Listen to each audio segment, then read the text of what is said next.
Okay, this is for a mic check. Testing 1 2 1 2. Can anyone hear me?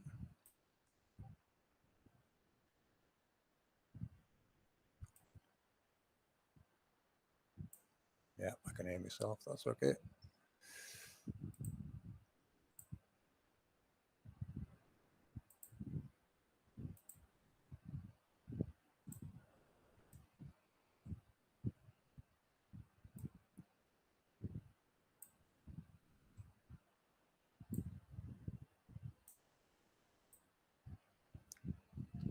I'll just wait till a few people come in.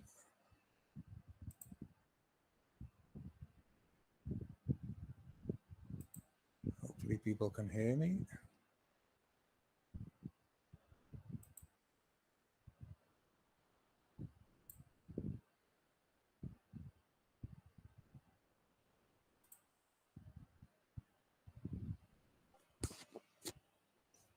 Hello, testing 1 2. Hello, chatters. Welcome to APM Research Live.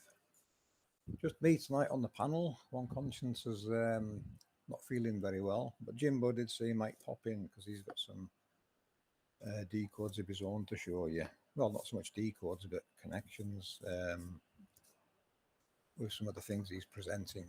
So hopefully he'll jump in and we can get into that because it's really interesting information Jimbo's bringing to the table and very relevant.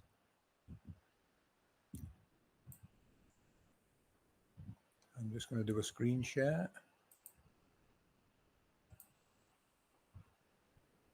Because the video I premiered yesterday, which is this one, is very, very important. I'll just find the window and screen share it for you all. I'll let it play for now. I'll let it loop. So hopefully you can see that okay. But it's this video I want to show you that's very, very important. And why. We actually decoded this a few years ago, and like I've mentioned before, things don't get used in our research till there's a time to use it. It sits on a shelf, but you will find it in all the videos from about 4 years ago about the Holy Trinity, and it goes a bit deeper than that. But this is to show you how important this video is, because it decodes so much.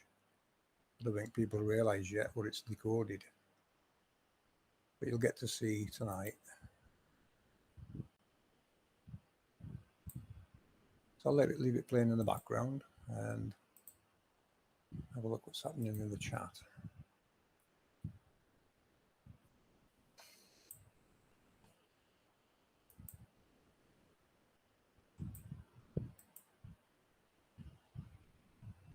Not much, but there's 11 people in.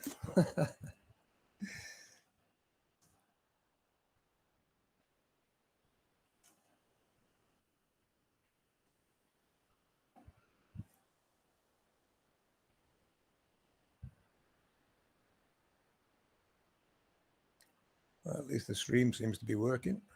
Hi, Mac TV. Is the audio check and video quality okay?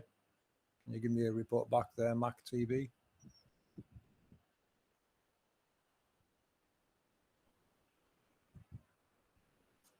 Hello, Scott.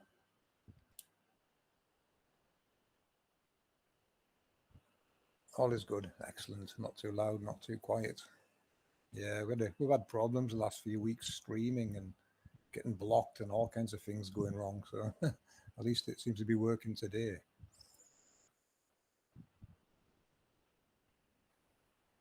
But yeah, what I want to show you is related to this video that's playing now. We're going to go a bit deeper into this. We're going to show you the blueprint we've been creating.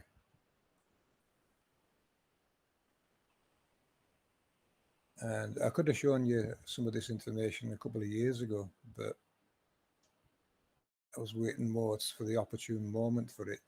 And decoding Glastonbury Tor and the Eye of Horus now is the opportune moment, because you'll get to understand things a bit better. how things actually tie in from all cultures.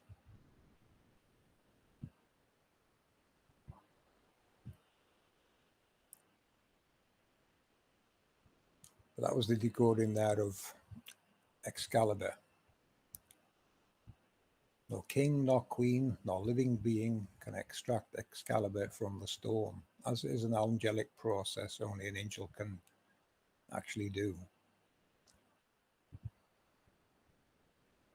So you find all our belief systems, religions, myths and legends, glyphs, creation stories are all going to get rolled all into one in this video, how they all interconnect and actually depict the same thing. No matter the culture, the nation, or the people. Everyone's telling the same story, they just show it differently. But it's such an important one, because we're going to, in fact, we'll get down to it now, shall we? I'll just stop that.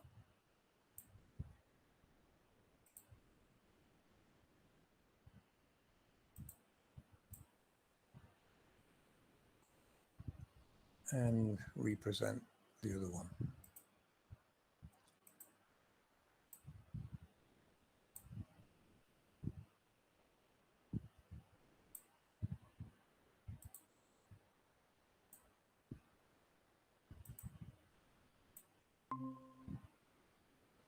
Okay, hopefully you can see that.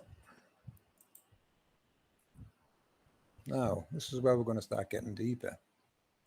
Because if you notice when I released this, you'll see all the names come up on the right hand side and how they all actually represent the same thing. Now, we decoded a few years ago which two of them actually refer to, two of these deities, which was Isis and Osiris, or Adam and Eve. So over time, it's became research and decode of all these characters actually represent, all these gods, these deities. They actually represent different processes and parts of the angel technology. As you can see there, Isis is node 2. Osiris is node 8. Between the two of them, they create Ra, which if you look along the list, this is where everything starts coming together. The monad, the dyad, and the demiurge are these three. It's these three that create what we call luminaries in the sky. And it comes from within the Vesica Pisces overlap where you see Horus actually lit up there. So what you're going to see is these characters getting decoded and placed into their proper perspective, you know, they're into where they belong. They are all parts and processes of this technology. This applies throughout human history. We've been given angels names and titles, and different names for different cultures, call them different names.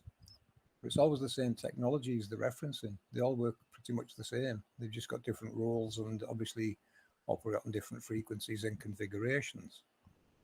So now you can see Osiris and Isis, Adam and Eve, Joseph and Mary, which is where you would get, this is where you would get the virgin birth. The virgin birth is the Holy Trinity between nodes 1, 2, and 8. If you look at Isis, right-hand rule, Osiris, left-hand rule, is the same thing. It's the overlap, the counter-rotating flow and overlap of these halos that create the Vesica Pisces and that special place where you would see the Eye of Horus there. So you're actually now seeing the Creator's glory being decoded correctly for the first time since I have no idea when. I've never come across anything else that remotely resembles what we're decoding. So this is a first, really, for the human race that we're aware of, this type of decoding and how it all explains and decodes the Creator's glory. It's always been about the Creator's glory. And this is how the glory works. And this can be seen in nature.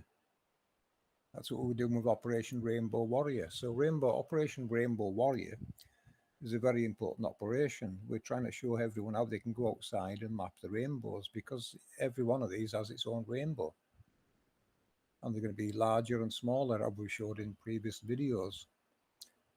And you know, the science of Walter Russell helps us explain this. We decoded Walter Russell's science to actually be the science of this technology. The only thing it actually relates to and works with: the compression, fusion, expansion, division and multiplication. This is what this technology is doing. It is creating by design. And it was designed obviously by a creator of unknown scale. The scale of what we're looking at here, this is just a small one. There's bigger ones than this, much, much larger. So the scale we're looking at, and what it tells you in your holy books, it was built by hand. The Great Circuit, this is the Great Circuit. It's these technologies, these angels it's referring to. All your creation stories and holy books and spirituality references these angels and their processes. All these characters that you share dearly, you hold dearly from your belief system. It is these characters that they represent. They represent these technologies. So we have to say a huge thank you to all of our ancestors that have carried this information on in various tribes and helped us to decode it by analysing it and putting it back into its original context, which is what we've been doing for the past 5 years. Putting the Creator's glory into some kind of context where it unites the world again, because at one point in time we were all displaying the same glyphs. We may have even spoke the same language. Who knows? History's fake, you know, like everything else we find in space and the globe, and it's all fake. It's all designed to hide and steal this. They do not want you to see this and know how it works. But this is the Creator's glory we're talking about. Everyone should know about this. We used to. All our ancestors taught it. Do you really think our ancestors got it all so wrong? No, they had it perfectly right. We just didn't understand what it was they were talking about. But now we're decoding it, we can see exactly what they're talking about. They've been defining the Creator's glory. It's not pagan worship. It's glorifying it. They've been glorifying it and showing how it works. That's all our ancestors have ever done. They glorified it and taught how it works. This is what we see in every culture. Doesn't matter how far back we go. We can go back to what they call cavemen times. Spiral glyphs. The spiral belongs to this. It comes from the halos. The spiraling pressure waves of electromagnetism is what the spiral represents. It is this technology. So as far back as we can go in human history, we all knew what it referred to. And this is what we're trying to do with Operation Rainbow Warrior. We're trying to reach out now to tribes of the world, because we do know they must know this. They must know this, but this is the unspoken word shared among tribes. This is not something you would normally speak of. And under normal circumstances, I probably would not speak about this myself. But because of the way the world is going and what's taken place, and we can see the lies that's been told on a grand scale, and it's all to hide and steal this. So that's why we want to reach out to tribes, various tribes in the world. If you've forgotten some of this, we can help you remember, because we can show you what it relates to again. There's no shame in forgetting. We all forgot, and we've all been indoctrinated to forget. That's all they've ever done, indoctrinate us. Hopi prophecy tells us there will be mountains of ignorance to overcome in the end times. I would add to that, it's the mountains of ignorance come from years of indoctrination and lies. So there's an addendum that can be added to that saying, to that prophecy, because it is true. The end times are upon us. It's the end of a cycle that we've been showing with our 400-year reset videos. So it's important that everyone starts realizing what this is about and watch our decodes of this. It will make sense to you all. It's going to upset a lot of people, this. It is what it is. We're not going to make excuses for it. But it is the Creator's glory, and there's nothing more sacred than that. The people deserve to know. The world deserves to know this information. They used to know it. It belongs to us all. It's not copyright by anyone. No race, religion, group, or nation can lay claim or copyright to the Creator's glory. Who would have such a right? No one. We should be protecting this. Our mission here is probably to protect it, so that future generations can enjoy a nice, peaceful life. Because all wars are fighting over this. It's all about this. Every war in history that we can see now, it's been about taking control over this and all the knowledge of it. But we are giving you that knowledge back. It belongs to you all. So it'd be appreciated if you could share this in the right circles, because we do need to be speaking to the right people now. We haven't got time for all this drama taking place in these communities. This is too important to just play around with. This is very important information and world-changing information. So if anyone can share this in the right circles, we would appreciate it. We want to take this further. We need to be discussing this with tribal leaders of the world and progressing this further. Humanity has to know about this. This is the most important information you could ever come across in your life. I don't think people realize what we've decoded here, but what's on the screen should give you a very good indication that we are correct, and everything ties in perfectly with it. And this is what they've always been describing. This is what all our sacred geometry, our glyphs, myths and legends and stories and belief systems and creation stories relate to the Creator's glory. So this is a blueprint we're creating. So, if something happens to my channel, the rest of the team can pick it up and carry on. Because I'm pretty sure this information sooner or later is going to get noticed and suppressed. We've got away with it till now. So, a lot of there is scientific arenas that do look in on this research. They actually think I'm one of them hiding in flat earth releasing information. No, I'm a stationary level planar. This world is stationary level and can be proven. These guys are only starting to get the big picture, but that's okay. We've all been indoctrinated. A lot of these still believe in space and the science they've been teaching, but they start to find there's alternative science that's always been here a long time, and there is scientists coming out realizing that and saying it now. They're actually I'm pretty sure they're looking at what we're doing, because they do mention things I've noticed from my channel. So they do think I'm one of them, which I'm not. I'm just an ordinary guy that's good at decoding. So this is what we decode, people, and all the research from the team just confirms it more and more. Go back in our history, our last 5 years, all our research has been related to how this works. That's all we've ever been doing, showing how it works and where it ties in, and how it ties in with what we call nature, because it is what creates what we call nature. The nature of this world is this. It's a technological construct that has a very intelligent creator. You can't deny it. So that's the last thing I expected to find. I didn't believe in a creator till I found this. No, I can't deny it. So your own belief systems, which come from your holy books. I've seen people argue among themselves over what's in those books, because they can't agree on what's in those books, because it doesn't make sense until you start factoring in. They're talking about the angels that are personifications of technology in the underworld. The characters in these holy books are angels that are technologies in the underworld, and it's referencing how they work and various processes they undertake in their daily life. Well, not life, but their daily workings. We live on a big, beautiful machine. We don't even know how big it is yet. No, I don't think. I'd be surprised if they do. Look at the scale of it. This is a baby one. They get bigger and bigger. So, this is where we're at with our research, people. We need people putting us in touch with the right people. We are doing interviews and trying to put it out there in the right places and trying to expand people's knowledge of this.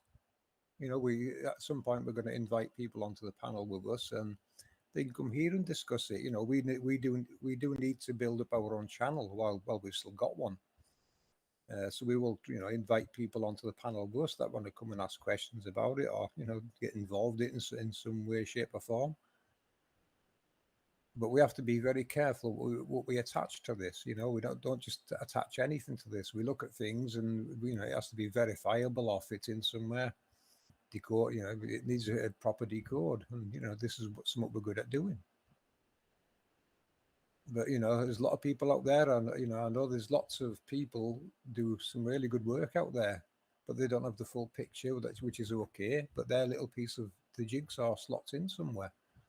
That's what we've got to find and reassemble all this knowledge that our ancestors used to teach us. All we're doing is rediscovering what's already here and decoding what was once taught to every human being.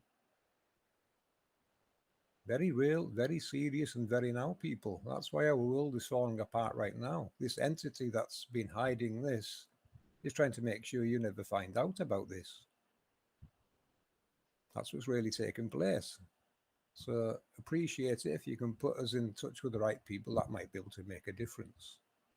We can explain it, we can decode it, we can present it, we can teach people how it works. I don't think anything else out there ever comes close.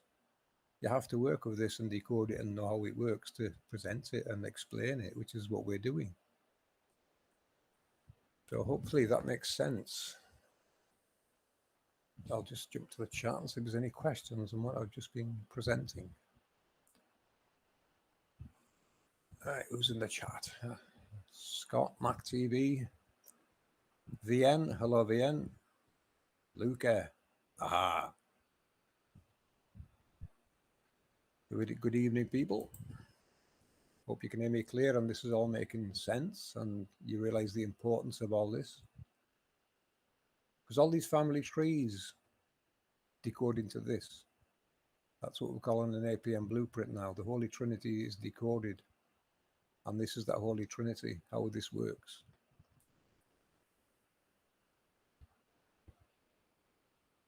Amazing stuff. Mind-blowing stuff. I mean, we're used to working with it, but it still gives us shocks and surprises when we decode things. It probably always will. Like I said before, we're only scratching the surface of what's here and decoding everything we can that we come in touch with that relates to this. So hopefully you can see what all these religions and family connections mean. Because what these are different nodes on the halo and mechanisms and processes and the halo itself and other mechanisms within the eye.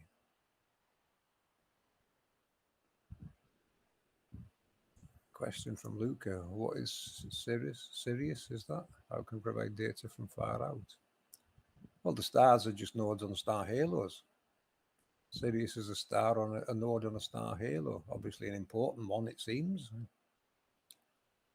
Remember, on the star halos, they're all sons and daughters, brothers and sisters, male and female. This is how it works. Male, female, male, female. Like on the screen, node 1 male, node 2 female, node 3 male, node 4 female, node 5 male, node 6 female, node 7 male, node 8 female. Sorry. Yeah, no, that's right, yeah. No, sorry. Yeah, no, that was right. So, it's following the rule of 8. 4 male, 4 female, 4 norths and 4 south poles. These are north and south poles on an electromagnetic halo. Very clever science. Very, very large scale science, which man has scaled down to work at our level. This is the spoils of World War II. The miniaturization of the Creator's glory. That's basically where our technology is coming from, people. Derivatives and inventions created from what's already here, including the screen you're looking at now. Look at sweepback transformer and flyback killer. That's basically the role the sun does. It's pushed east. It's pushed west. It shuts down, or its light is suppressed, and it returns east as fast as possible. That is the mechanism that we call in the cathode ray tube a sweepback transformer and flyback killer. It suppresses the light so until it returns back to the start position again. So that's what the sun's basically doing. That was decoded by Jimbo, who was a black box engineer. He's our techie guy, on this kind of stuff. As you've probably seen on the last stream Jimbo was on, we're going into electronics, and how electronics actually ties into what we're looking at here.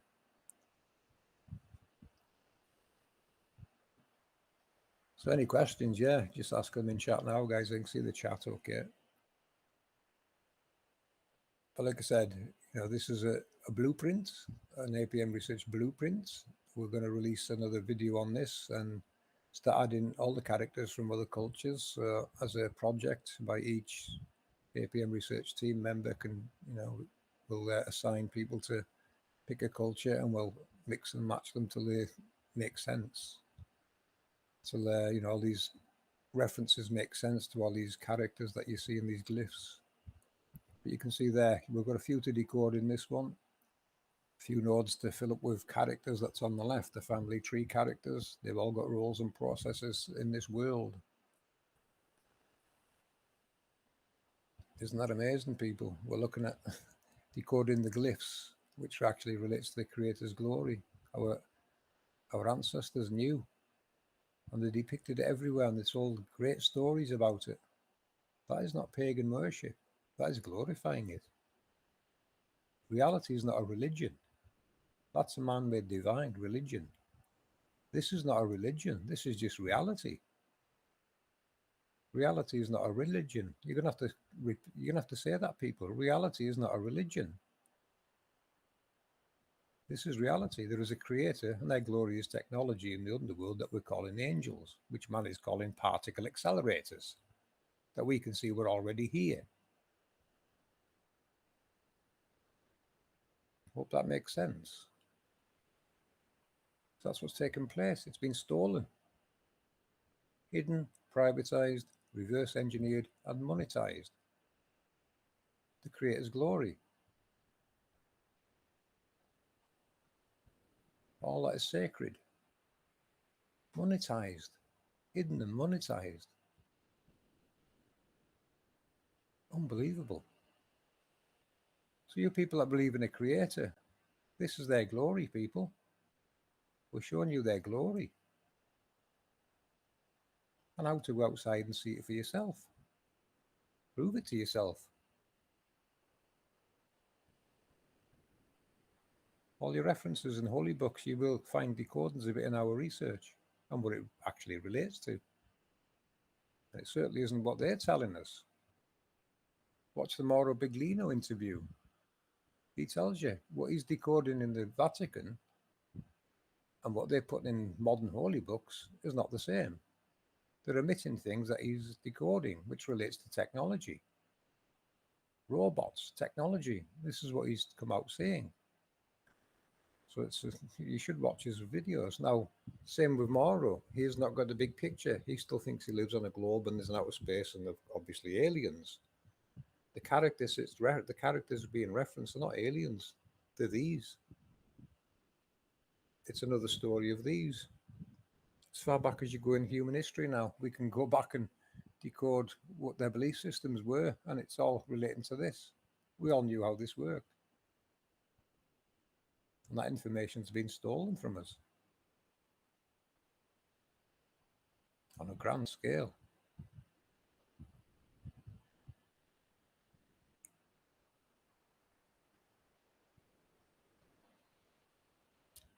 So, any questions off you guys in the chat on this information I've just spoken about?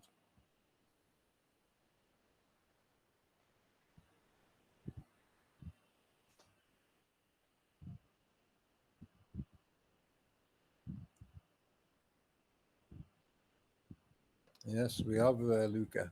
Luca says, we've been educated to watch the sky. Home of Father never took in consideration the land we stand on, because we're told our planet is a speck of dust lost in infinite space. Yeah, they removed all meaning from everything, haven't they? Made us look insignificant when we're actually living on something very special and sacred. Hello, Jamie. We live on something very special and sacred, which we just keep proving and proving. So you can see now, people, the family trees of various belief systems and cultures, we can decode them now. So I would like for you people to share this as far and wide as possible. This video or the previous video, the eye of Horus decode, and where it actually goes, and the connection it's making between all these male and female characters that we've been told were living beings in history, when actually it's always the same technology. It's just been referencing, and they've been changing the names, not even realizing anymore that it's this technology all these names belong to. These are the real royals. This is the royal cartouche being decoded live before your very eyes.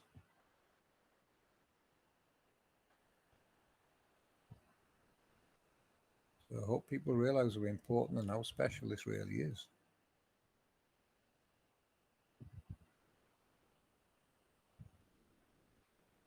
No, if it was sent to our email, Jamie, they get forwarded to me, so I haven't seen it yet. Not about the Valley of the Kings, anyway. Great Horus and sword presentation, by the way. Yes, thank you, Jamie. I actually decoded this a few years ago, but I think now's the time to release it. You know, as I was working on the Glastonbury tour anyway, and people were asking about the eye symbology, which I'd already decoded.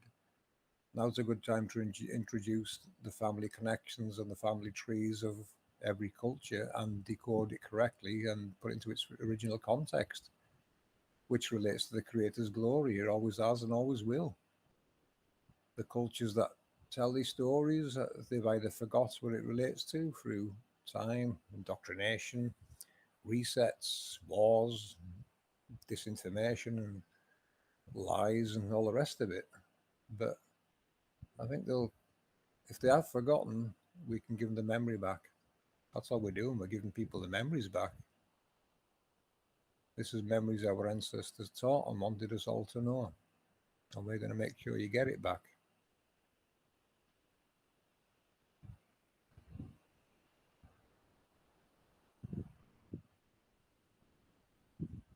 Just wondered if Valley of the Kings flooding revealed any angel tech. Well, the Valley of the Kings is it's like a monument to this. You know, the kings, actually kings and queens. There's a Valley of the Queens as well. So it's all relates to this technology. So yeah, there's always angel tech going to get revealed. Not so much by the flood. You know, this is where the 144,000 come into it. They always survive because they're down below. It's them that start and stop. They're the angels, not people. The 144,000 relates to 144,000 of these halos below the ground that were designated names like Adam and Eve, Jesus and Mary, Ra and Isis. In modern times, Atlas and Alice, kings and queens, gods and goddesses, different roles, different processes. Yes, the sarcophagi, you know, that's where I decoded to be these rooms before. The seal of the 144,000 is 144,000 sealed rooms below. That makes more sense when you realize it's talking about this technology and the sealed rooms below. As above, so below. The so below creates the as above.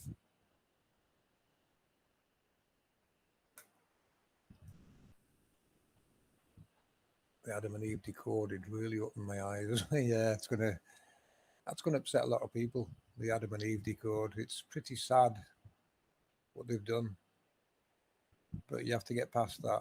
We've got a job. We've got work to do. We're on the timer. Remember. That's why I keep saying, you know, share this, get it out there everywhere. Share our work. Let people come and they will hear the correct explanations from our team members on various parts they're interested in.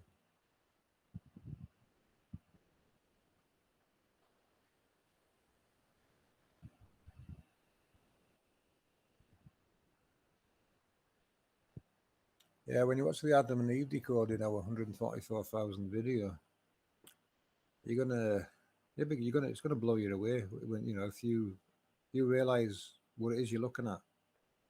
which you should. The truth sets you free. This is very liberating information. Don't worry about crying over it. People will cry when they see this and realize what's took place. No shame in crying. It means you're still human.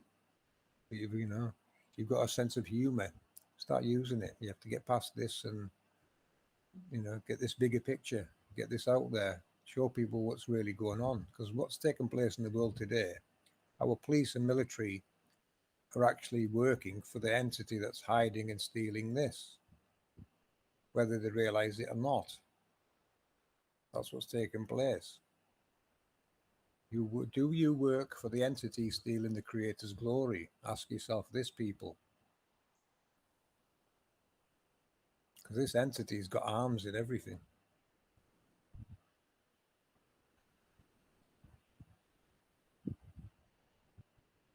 So many comments from people shedding tears from the rainbows now that they understand. Yeah, I can imagine that, Jamie. I can imagine it's going to upset a lot of people.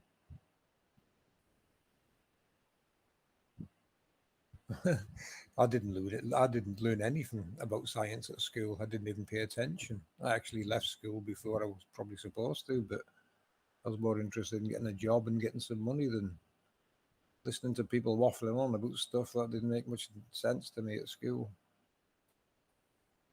So I didn't come with any preconceived ideas of how things work, which is probably why this was easier for me to decode. I don't know. Jimbo asked that question. how will you decode? How can you decode this? Well, I find it easy to decode. I don't know why. It's just very easy for me to decode. Yeah, waffling. But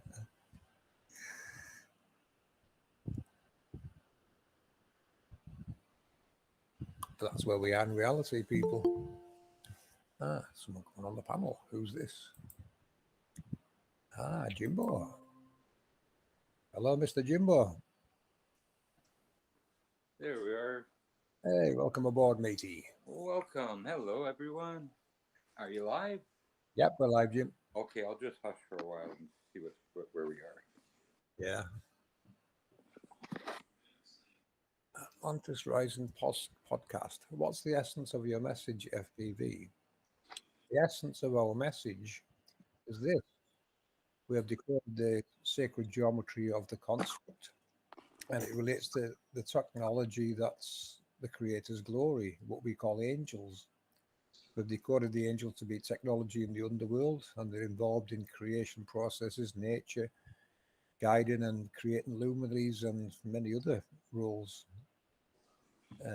This is what our research has been over the past 5 years. We've been decoding what this world is and how it works, and proving it is actually a technologically driven construct. And the various team members that we use to present different bits of information of these pieces of the jigsaw assemble it into a bigger picture. And like Jimbo's presented information previously that just adds another big chunk to this picture and explains it. So, we get the right people on the panel with us and they become part of the team and help us decode this more. Jimbo's been here, part of the team for a long, long time. When we called it the Angelic particle matrix, it was me, Jimbo, and one that was actually together doing it at the time. It was when we were decoding the Nazca lines and, thinking of a name. What do we call this? What do we call this model? What is it we're working with here? This is true world mechanics is what we're working with here. So it needed a fitting name, the Angelic particle matrix. So there's a matrix of angels that's apparently called particle accelerators, and this is what's creating what we call nature. This is the Creator's glory of the underworld. What you're seeing on screen there, Jimbo, is how it decodes different cultures, family connections, and family trees, like the Egyptians. Isis is node 2, Osiris is node 8. Between them, they create Ra, which is created within the Eye of Horus. That's the Holy Trinity. It's the right hand rule, left hand rule, projection within the Vesica Pisces, the process of electromagnetism being 90 degrees in opposition, That's what's elevating our sun on top of what we call the cones, and the cone's diameter changes depending on the size of the halo that's projecting it, which we've shown in all the videos, and Jimbo's explained about the sun being on top of these cones. It all comes together so easily, Jim, doesn't it? Yeah, magnetic cones. The sun is riding on top of there. Well, without Cirrus and his maps and stuff, Yeah. even this, we wouldn't be here right now talking, or this be a different subject altogether. Well, I was still for me. I'd already decoded this, and all I was doing was trying to find what map it made sense on, and luckily it was series, and he'd been releasing that map. So Yeah. over the past 5 years, we've been proving that map, the Mercator map. Oh yeah. Yep. So he was 100% correct. It is the real world map, and his magnetic data goes with that map, and actually makes sense when you factor in all this technology, doesn't it? Yep, and the sources of the energies and stuff are becoming quite evident now. Yeah, yeah. And electrical components where they fit in now. Mm. So, And it's been a rolling research and decode since we started on this. That's where we're at, people. We've never stopped researching it and decoding it. I'm not sure if I've ever seen a rainbow over the ocean when I was down at the beach or anything. Yeah, they exist. We have got images coming from them, being over the sea. You have, eh? You see them? Yeah, yeah. Okay. In fact, I've got one. I don't know if it'll screen share correctly, but I'll see if I can find it and I'll screen share it. Hold on a sec.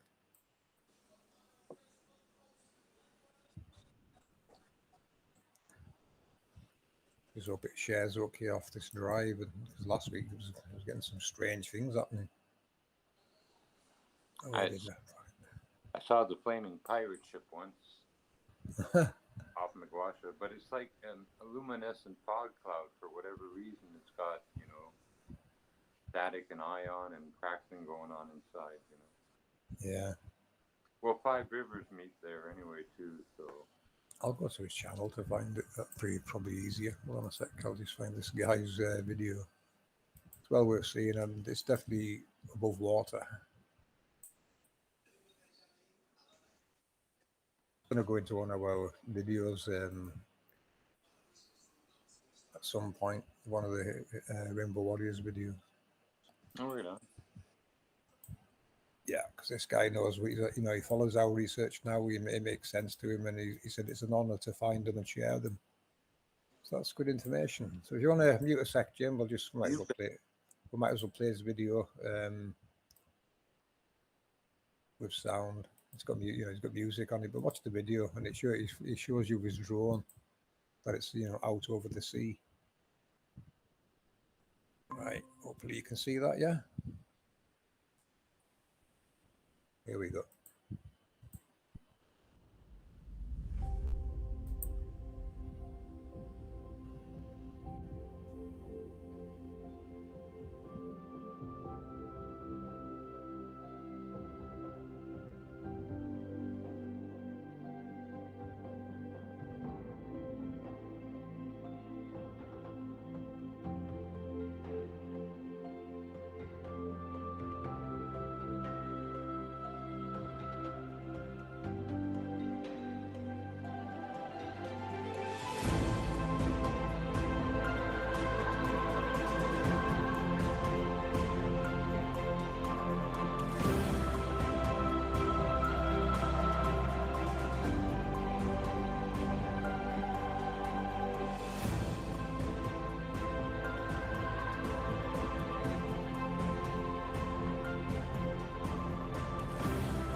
What an amazing capture.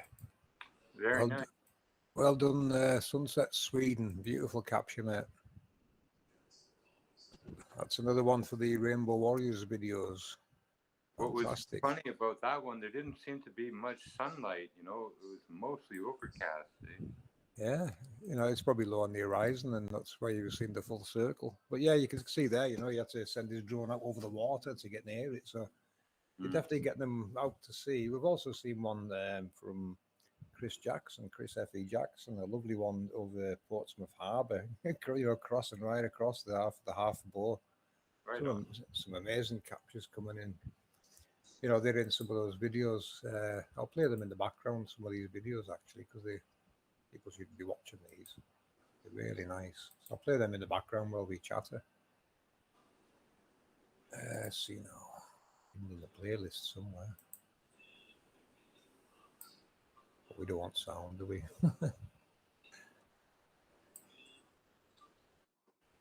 There you go. I'll leave that playing in the background. Muted, of course. I'm struggling to get back to the panel. Oh, is that not sharing?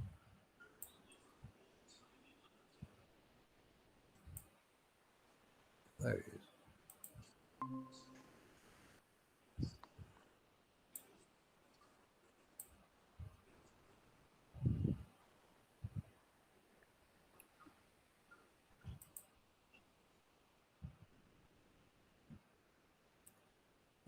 Do we need a drone with a high-res camera? Luca asks. I would say any drone will capture it, Luca. Try a drone. I mean, most drones you get have got a half-decent camera on. Any camera should pick that up. Most are 1080p color, eh? Yeah, they're quite cheap now as well, aren't they? Yeah, they've got one here now that, apparently the military added $5,000 they were paying for under 100. Yeah. 3,000 yard range. Hello, Suzelle. Suzelle says, hi all. Most people can barely accept chemtrails. How are they going to accept this information? Yeah.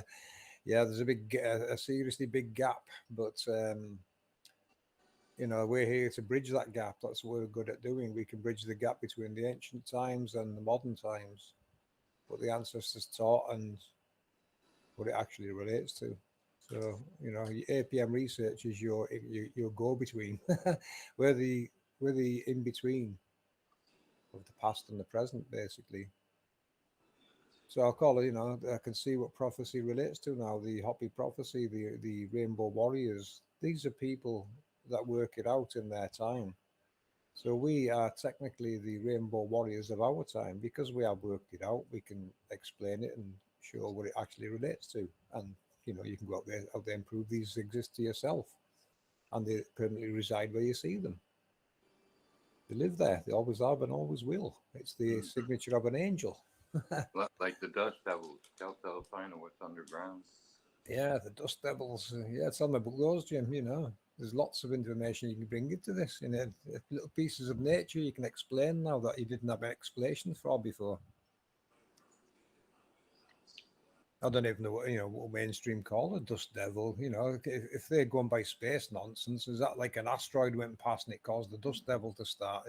I've no idea, but I can imagine the nonsense, the mental gymnastics they're going to have to undertake to a butterfly flapping its wings in Africa causes the dust devil in North America.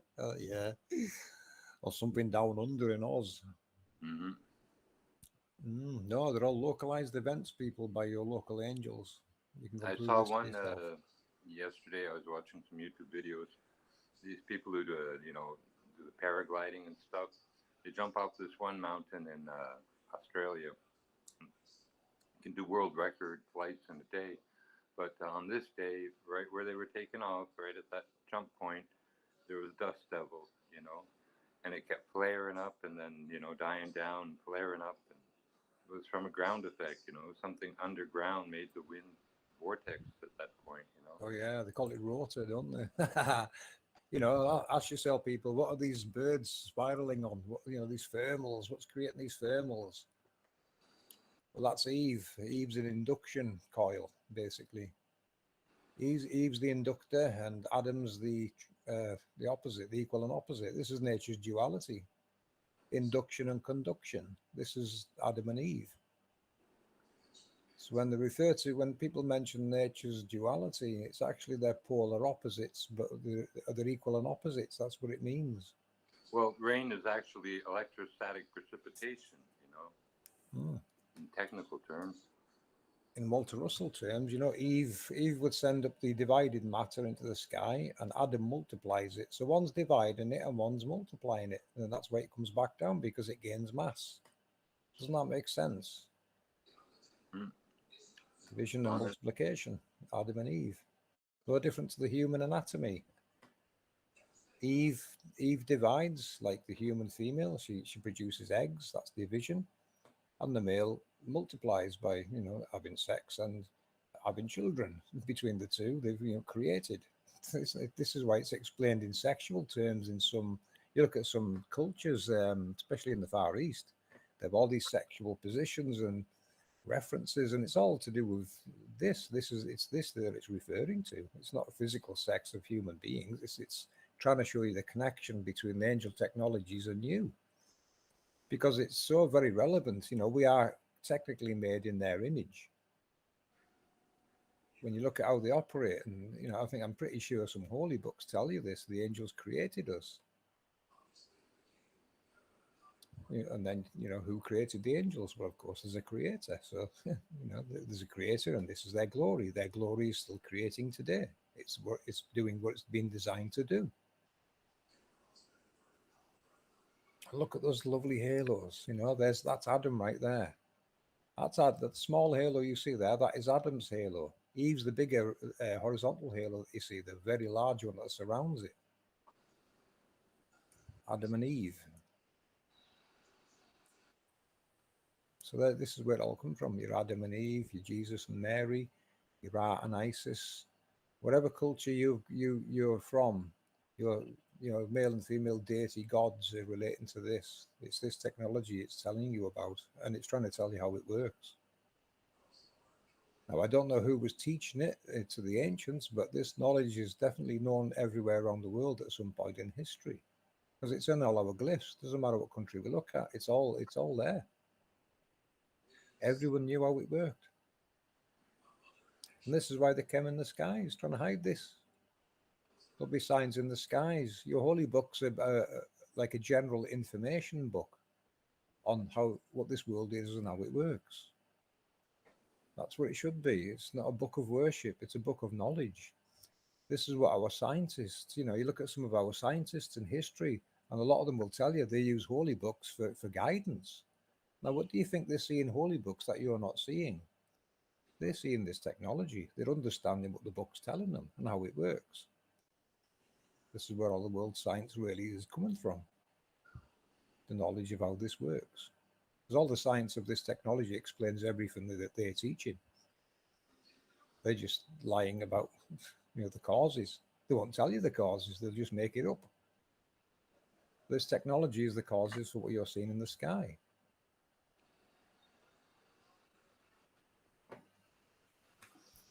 So their cheming actually hides Eve's halo, which is the bigger one, but it's not. It doesn't seem to appear to be hiding Adam's. So it's hiding the magnetic, but not the electric part of the process. You can't hide this. It's too big. Look at it. How are you going to hide that? Now, people say the chemtrails create this. No, they do not create this. We've shown you in our end times videos, there's paintings of these from the 1600s and probably beyond.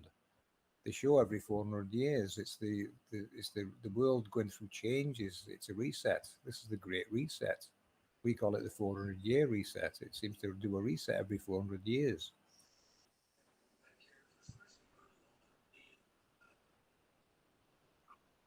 And when it does, this technology comes into view. You start seeing it in our visible spectrum. Where at the moment, most of it's operating beyond our visible spectrum. It's there, you just can't see it.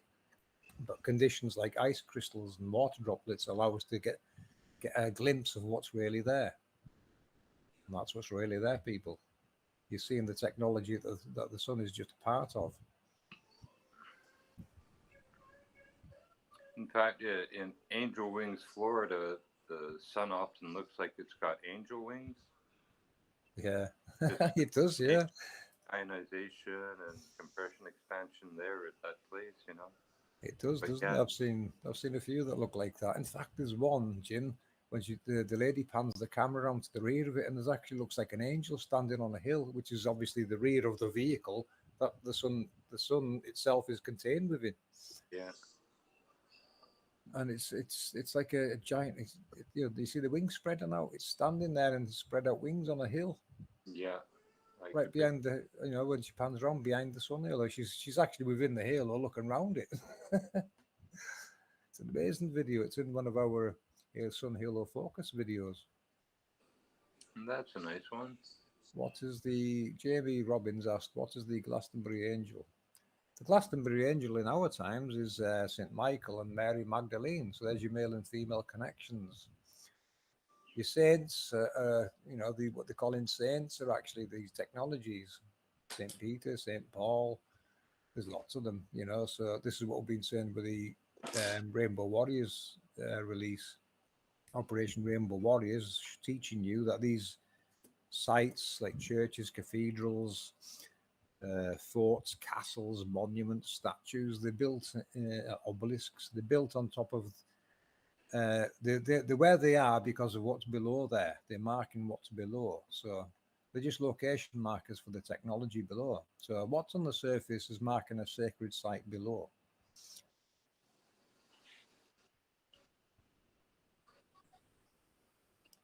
Hope that helps. But yeah, you're seeing the modern day wording of that angel.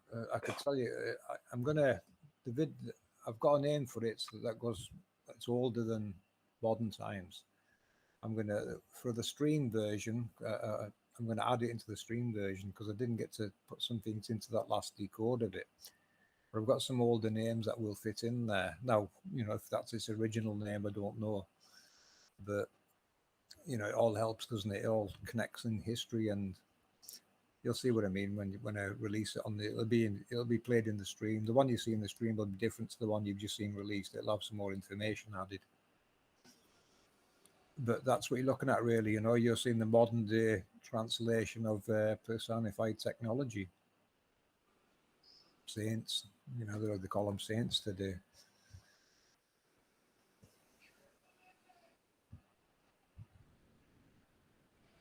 Yeah, the ancients knew. Okay, you're going to find it everywhere, Jamie. We narrowed it down to we only need to see a spiral glyph now, and we know that culture understood what it represented. It's the spiraling pressure waves of electromagnetism. It's it's the halo. They're represented in cave art all over the world. Yeah, So as far back as we can go, it's there as far back as we can go. So we've always known this. Yeah, everywhere they could draw when they drew them. Yeah, they weren't just doodles. They were very important.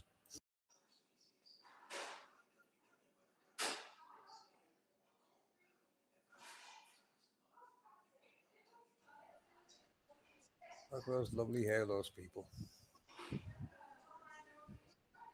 So yeah, you go outside and capture these people. This moves with the sun. The sun is part of this configuration. I did make a 3D model of this. Most of you've probably seen it. That's really what's moving down below, and you're seeing it in the sky.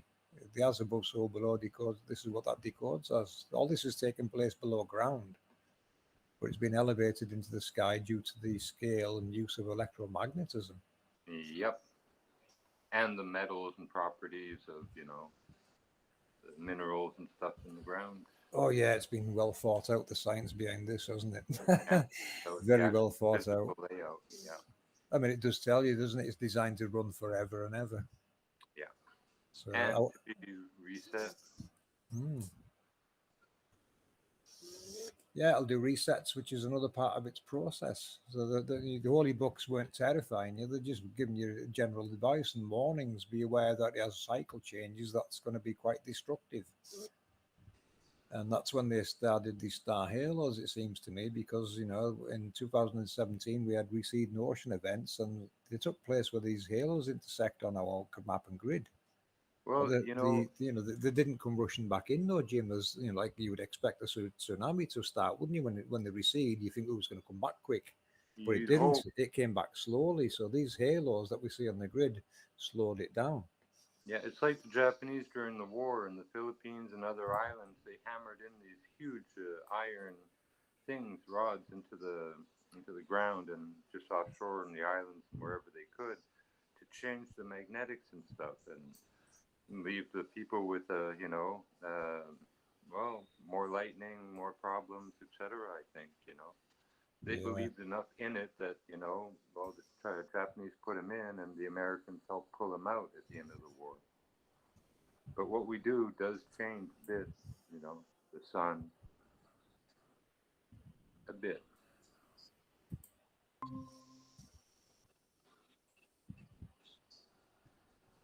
some more background. Beautiful captures by people. And that's a nice one. Yeah, I'll let that play in the background because this is beautiful captures of our true sun, our true world. This is reality, people. You're seeing reality here, and you're going to see more and more of it as time progresses. It seems. This is the construct reveals itself in the end times, is what we're finding. This is revelations, and you're all going to have your own revelations over this once you realize what you're looking at. That's your revelations. I think they actually refer to you. You're going to realize where you live and that it's something different and special to what we've been told. Isn't that amazing? Look at that. Hmm. Beautiful. Nice farmland. Mm. And you notice, you see it nicer where there's cold areas where there's more ice Yeah, crystals. Yeah, yeah. so, Winter shots. See. yeah. So the ice crystals definitely help show it better. This is why they came in. They're trying to get rid of crystals. They're trying to artificially heat the atmosphere. Dried out. Yeah. Yeah, that's what they're doing, drying it out. So it interferes with the precipitation process, which the angels use. They they they, they modify it. They interact with it basically. They create from it. They're interfering with creation to try and hide this. That's not serious. I don't know what is. Those bulrushes we call them there, they're protected here. Ah, Yeah. Any bulrush habitat is protected. mm. We used to take them to make pillow stuffing and other stuff, insulation, and can't do that no more. At least not legally. Is that because there's that many being taken then? Yeah, yeah. Natural resource getting It's, overused then. it's yeah, that good an insulator though. Mm. So there you see, you learn something new every day, don't you? Yeah, it's quite compact on the stock, and then when you puff it up there, it's like 10 times the volume.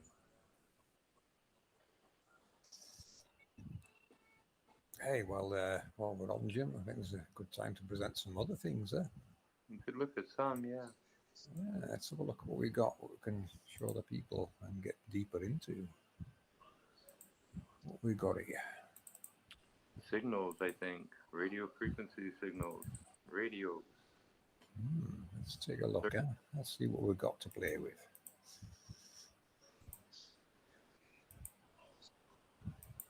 Ooh, I like the look of this one, Jim. What do you reckon? Yeah, sensors and transducers. See, we're basically a sensory system there. We have built-in transducers and stuff. We take in a lot of information at once: the audio, visual, smell, taste, other feelings of touch. And all those signals go into us and, well, have to be separated and processed and reacted to usually. So that's No, pretty good. that's not much difference, Hopefully, people are going to start seeing connections here with what Jimbo's explaining. Let's go a bit deeper, Jimbo, shall we? Yeah, well, our senses are basically electronic devices. Like, when we smell something, chemicals don't go to our brain, an electrical signal, a frequency is sent, through the neural system. Yeah. But it means smell is electrical, magnetic, if you will. Yeah, and we're just taught to give it words and explanations. Yeah. Yeah, makes sense, doesn't it? It has to be explained somewhere or other. Let's see what's next. Ooh. Yeah, the crystal skulls. Now, there are a lot around, but not all of them are real. And the real crystal skulls, if you hold a laser to the base of the spine, it'll, expose the electrical paths that were there before it became crystallized, like neuroelectrical paths to the eyes, to the ears, to the nose. Yeah. Pretty amazing. A real skull. That's a That's fascinating thing. that's kind of like the petrified ones that you noticed. Remember, with the bones sticking through and things. Yeah, yeah. A lot of them are just made of quartz and hand polished quartz and stuff. But the real ones, genuine head there. One lady in England has one. Creepy. She's holding it up and showing it off there. And they did lasers on that one and a few others there. Again, these are microscopic paths that, electric signals flow through and stuff. And they're exposed with these lights. And, the fact that they're preserved within a quartz structure, and it's just unbelievable, you know. We can't control crystallization to a fraction of that, you know. Whatever did this had power, had knowledge, had something, that we don't today.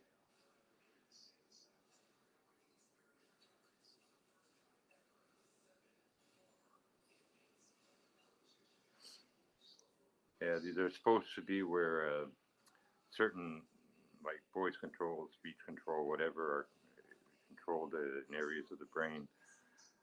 Frankly, I look at it and I kind of say, well, okay, because I don't think we really know where, thought comes from or goes, or how it's stored, and when there's brain damage, how information is routed to other parts of the brain. We don't really know enough about all of that. So some It's stuff like this. interesting is left hand rule and right hand rule going on, just like with the halos, isn't it? Yeah, absolutely. And I don't know why, but yeah, we're divided into predominantly left and right hemisphere brain. Like an equal and opposite, like nature's got. Yeah, I'm left-handed, so I'm in 10% of the population for whatever. It's supposed to be different artistically and etc. Mm. But I don't know. Yeah, I suppose you could probably test that somewhere or other. And a lot of people don't know, but the brain, if someone calls you a fathead, thank them, because basically the brain is about 70-80% fat. So it is a compliment to be called a fathead. Yeah. Yeah. If it's put to good use. Yeah. Yeah. Or it's not much Bang, use otherwise, is it? wall, Yeah. bang here. Let's move on. Oh, here's a little circuit that's almost like, it shows an antenna ground circuit where radio waves right out of the air can be picked up, amplified, and make a speaker play a radio station for you. But this is a simple circuit that gives some audio from waves, and we're no different. We pick up some signal or just give off our own signal, and Yeah. we're basically antenna ground systems too, only biological circuitry instead of like hardware circuits. It's amazing, isn't it? How it interconnects and makes sense. I don't know if people have thought about that before, comparing yourself to technology, but we have to. We have to explore We're this right there. past, this is what the construct's doing. So Yeah. everything within it is under its laws, isn't it? And we didn't invent it. Things like you go on vacation to ground yourself out, etc. Mm. We didn't invent those terms. They're really coming from way back. You know, Yeah, it have to be, don't they, for them to exist? Yeah, yeah, Yeah, that's what we're finding, isn't it? All these myths and legends are actually turning out to be reality. yeah, pretty much. They just got forgot for a time. Yeah, that's the problem. Yeah, we forgot people, but we're getting it back. We're getting there. Yeah. It's making more and more sense the more we look at it. Here's some of the, well, the brain signals at different states. In theory, I don't know how mind bounce around and stuff at different times, but you know, they got squiggly lines that say, "Oh, if you're awake, you have squiggly lines like the red one on top, and if you're relaxed and not thinking, well, you got the brown wave." Whatever, they Mm. can have their fun. Bunch of waves. Frequencies and wavelengths is what we're Yeah, looking at, isn't it? yeah. But these waves are being generated from probably the outside. Stress is an external stimulation. If you're in deep relaxation and stuff, you don't have external stimulation and other things to disturb you, right? Yeah, we have to be, I do think we're in sync with this construct. We have to be, where all these Yep, waveforms are coming from. yep. So if If you're they, having a heart attack, don't listen to rock music. if these waveforms didn't exist, I don't think we'd be living. No, we're a waveform ourselves in a sense. So we all have our specific frequency we function at. Yeah, here's Here's for another one. your sense of smell. You don't actually have chemicals that go all the way up to your brain. It can only send a electrical signal. So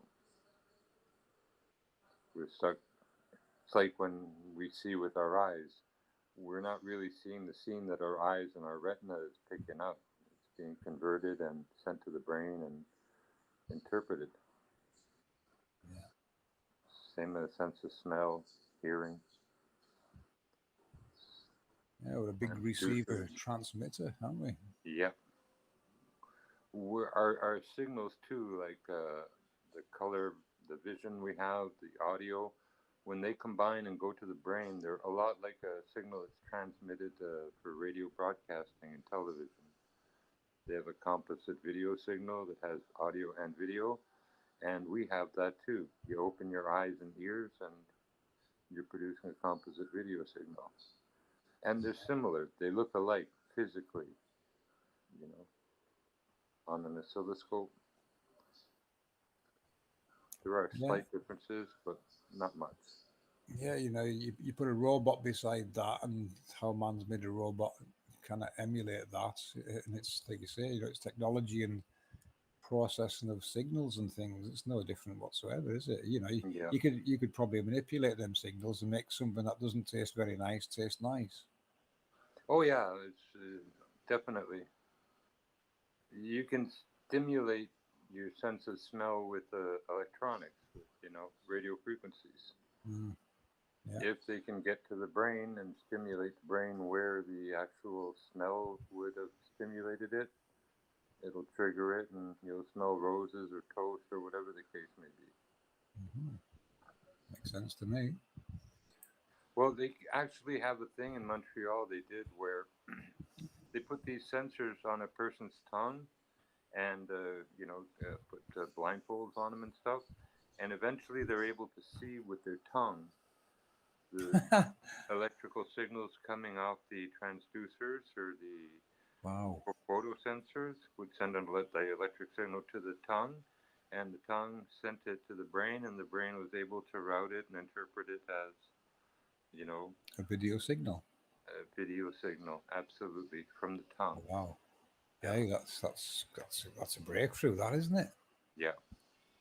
It might explain how some fish and other stuff see in the dark. You know, Yeah, they might see through their tongues too. Who knows? Or taste just through the taste the cells. dark. Yeah, yeah, you look at some of these species of creatures out there, and you think, what can they process? Well, I think we used to say all the time that most animals see in black and white and all this nonsense, but there's so much color in fish and birds and everything out there that it's ridiculous to think that they only see in black and white or shades of gray. Yeah, yeah, That don't make sense, you know. yeah. I just don't get why you'd be colorful and have color and be colorblind. And know which colour to be to scare a predator off as well. Yeah, tell that to an octopus that can mimic any background and millions of colors, you know, Yeah, texture, you know. yeah. Should only work for NASA. He says, yeah, that's something you've taught me again, Jim. I didn't know that, you know. Yeah, one thing I Amazing was stuff. thinking too is some of these new nebula shots and stuff. You put cream in water with a black background, and you know, just the right dilution, you got that sort of like creamy background with lights Mhm. that they're offering us now. Anyway, I just wanted to kick James West Satellite, whatever, in the teeth there. Moving Right, right along. right. What a Here we go. joke. No, here, yeah. Well, apparently we have different signals when our eyes are open as opposed to closed, and that makes sense too, you know, because you Yeah, know, something send the signal for it to close your eyes, isn't it? when they say asynchronous, it means it can flow both ways at the same time. Hmm. Or okay, asynchronous. Oh, one way at a time, I think. Uh, I forgot what asynchronous means. Hmm. Not to worry. Synchronous and asynchronous. But it will make sense, and it's all down to signals being sent, isn't it? Yeah, low voltage beta rhythm when the eyes are opened. It's, I guess, always good to know. You never know when you'll need that, you know, Yeah. in a dark Yeah. cave. I remember one time I read that low voltage beta rhythms, when the eyes are open, I'm moving right along. Took note of it. Well, here, if you drink a cup of coffee, you'll dilate your lenses. But yeah, the optic nerve, again, we get an image from the retina as an electric signal. It's sent as a, you know, a chroma burst or a color burst and signaled to the brain, and it's interpreted, you know. It has to be scanned out and spread into a medium just like a TV would to draw its own picture. And it draws a picture on these materials. I was just So, looking at the cones there, Jim, behind the eyes there, and how it makes an equal and opposite image. You know, the cones, that's not much different to the angels, is it? The angels' cones are, creating images, but it's, yeah, it's almost like, upside down. Yeah, yeah, it's flipped it upside down, hasn't it? yeah, because of the lensing effect. Yeah, that's why we look at our sun and the moon. We might actually be seeing them upside down. You know, Yeah, these basically reversed like you would in a mirror.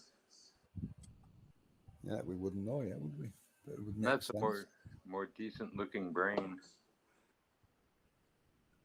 Yeah, the last one looked a bit well abused, didn't it? The other Yeah, one. This looks in good condition. someone painted the town with it, painted it red, I guess. Yeah, even the eyeball don't look too bad here. So that's your video in, guys. There's your video input to the brain, isn't it?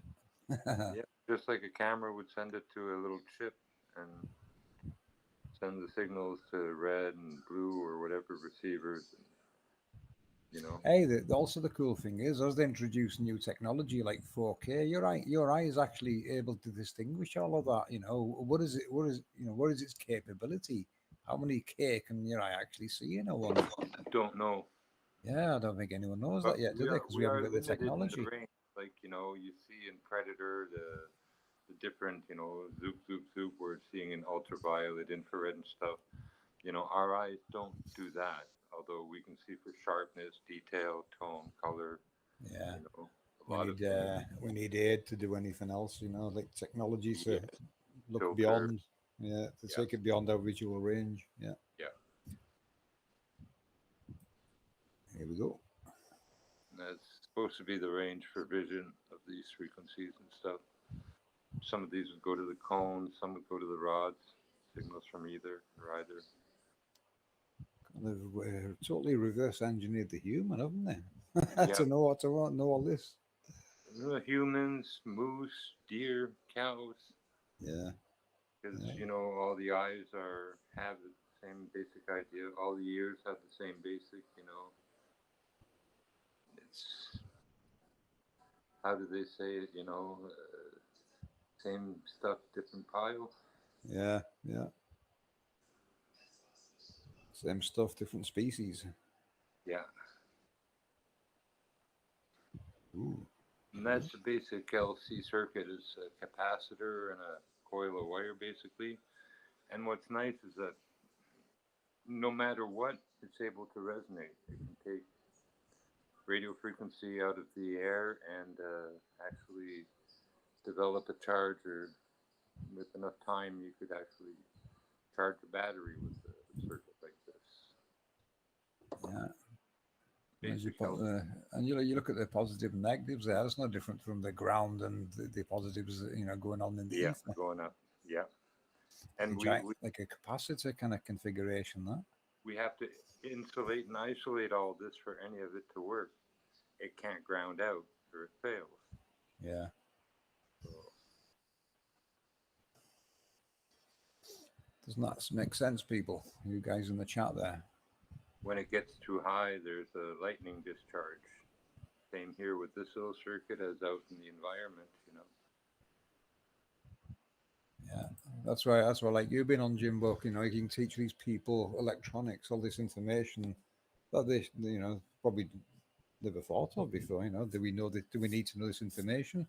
Yes, I think we do, because we should be harnessing this information. Our Well, ancestors used to. our whole world is about resonance and basically magnetism and stuff. You know, people think that there's gravity. I think there's electromagnetism has 10,000 times more force. You know, you take a 7-8 gram balloon, give it a little static, and it'll stick to the wall overnight. You know, where's Yeah. gravity on vacation? You know, so. Jason did do a good decode of gravity. I can't remember which video it's in now, but there is one. It's in our. I forgot the name of the video now. But yeah, Jason has covered that, and there was something else. Oh, E equals MC square. So you've got to, give the APM perspective on it. Mm. So we've got that somewhere in an older video. If people want, you want to understand about gravity, have a look at Jason's explanation that factors in the APM research decodes. I need about a 5-minute break. Yeah. Okay, Jim. I'll be right back there. Give me a few minutes. Yeah. No worries. I'll interact with the chatters. Hello, chatters. Who's in? Hello, Lisa. Hello, Anne, if you're still there. I don't know if people are still here or not. We get carried away talking on the panel. Claire. Hello, Claire. Hello, Heaven. Yeah, Jimbo can melt your brain easy. Very knowledgeable guy, Jimbo. An asset to the team. They're all assets, All these people in this team are assets. They've all got the right skill sets needed to bring this out into the open more, to explain it. And they're good friends and a very good bunch of people.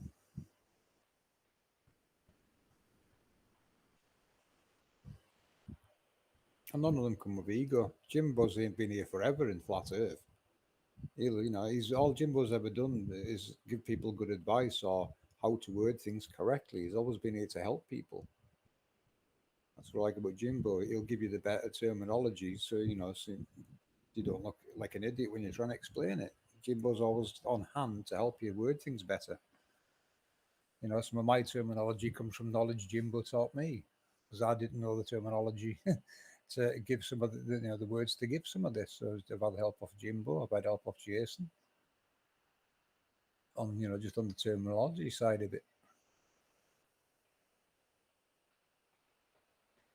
That's a unique thing about our team. We all interact with each other and help each other.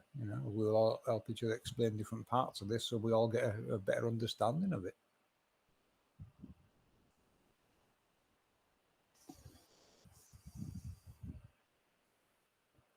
The largest angel. Good question.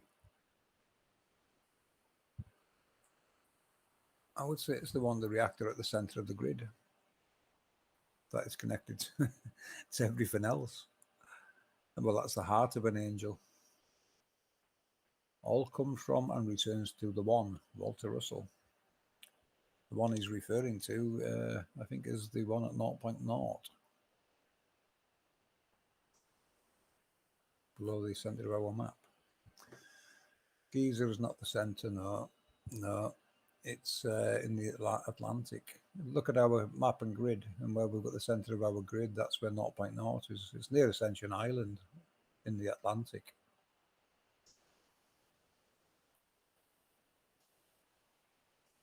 Now, people go for the Giza option because they think, the pyramid is something special, but it's not the centre.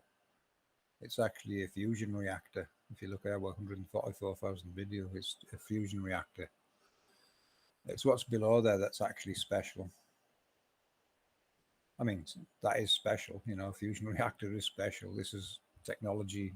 The creator's science is what it is. It's using the science of the creator.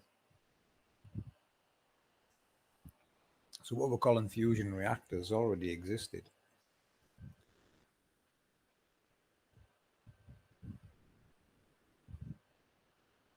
Well, put the grid in 3D. It's in 3D. The grid we're using is a 6-tier pyramid. So there's layers below the ground that's got technology on inside that's creating what we call our world. We don't know how deep it goes. We don't know what actual shape it is. I don't think anyone knows. Who said there's an edge? We're not saying there's an edge. We can see our research takes you over the international date lines and the North and South treaties. This world's larger than they're telling us.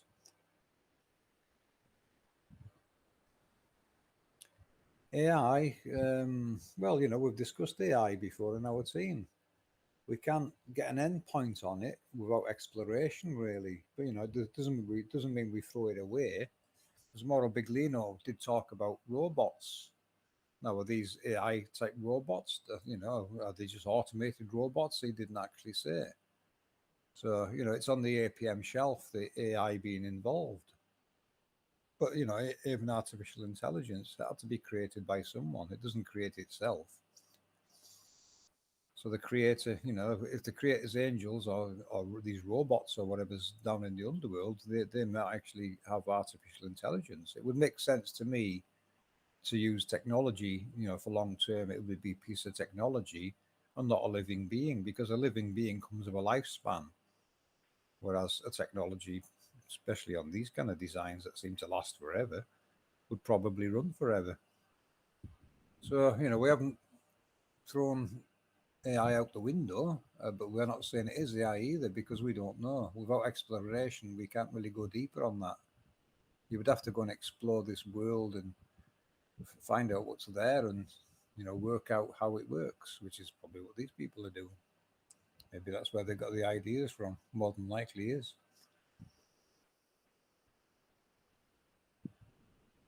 Yeah, they do have field experiments. Obviously, they're still learning. They're still playing around with this technology and probably trying to see, what they can do with it. Jamie Robbins thinks the creator created more than our world. Yeah, we don't know what's beyond here, do we? This might be part of something even bigger. How far out does it extend? But from what we're seeing, it goes out in all directions.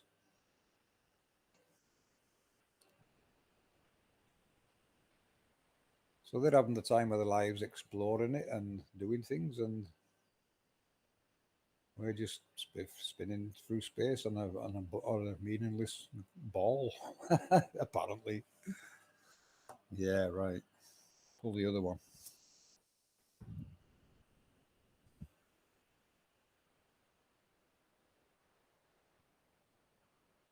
So I hope you're enjoying what Jimbo's teaching you now as well, how this technology actually relates very close to human anatomy.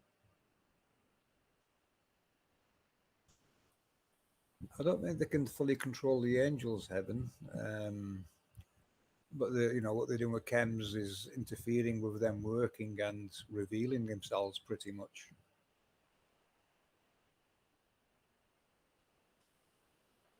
But who knows? What they do? We've no idea what they're doing down there. We've no idea to what extent what knowledge they have on this technology. It's going to be way ahead of what we're talking about. We know that. They've had hundreds of years head start on this. It seems this has been going on for some time, and the attempts that they've done, the length and ways that they tried to hide this, everywhere possible, they tried the ways to hide it or explain it away as being insignificant. When it's not. It's something very special and sacred. I was watching a video where a guy was bragging about commanding 10,000 angels, commanding the power of God. Yeah. He's worded that correctly then.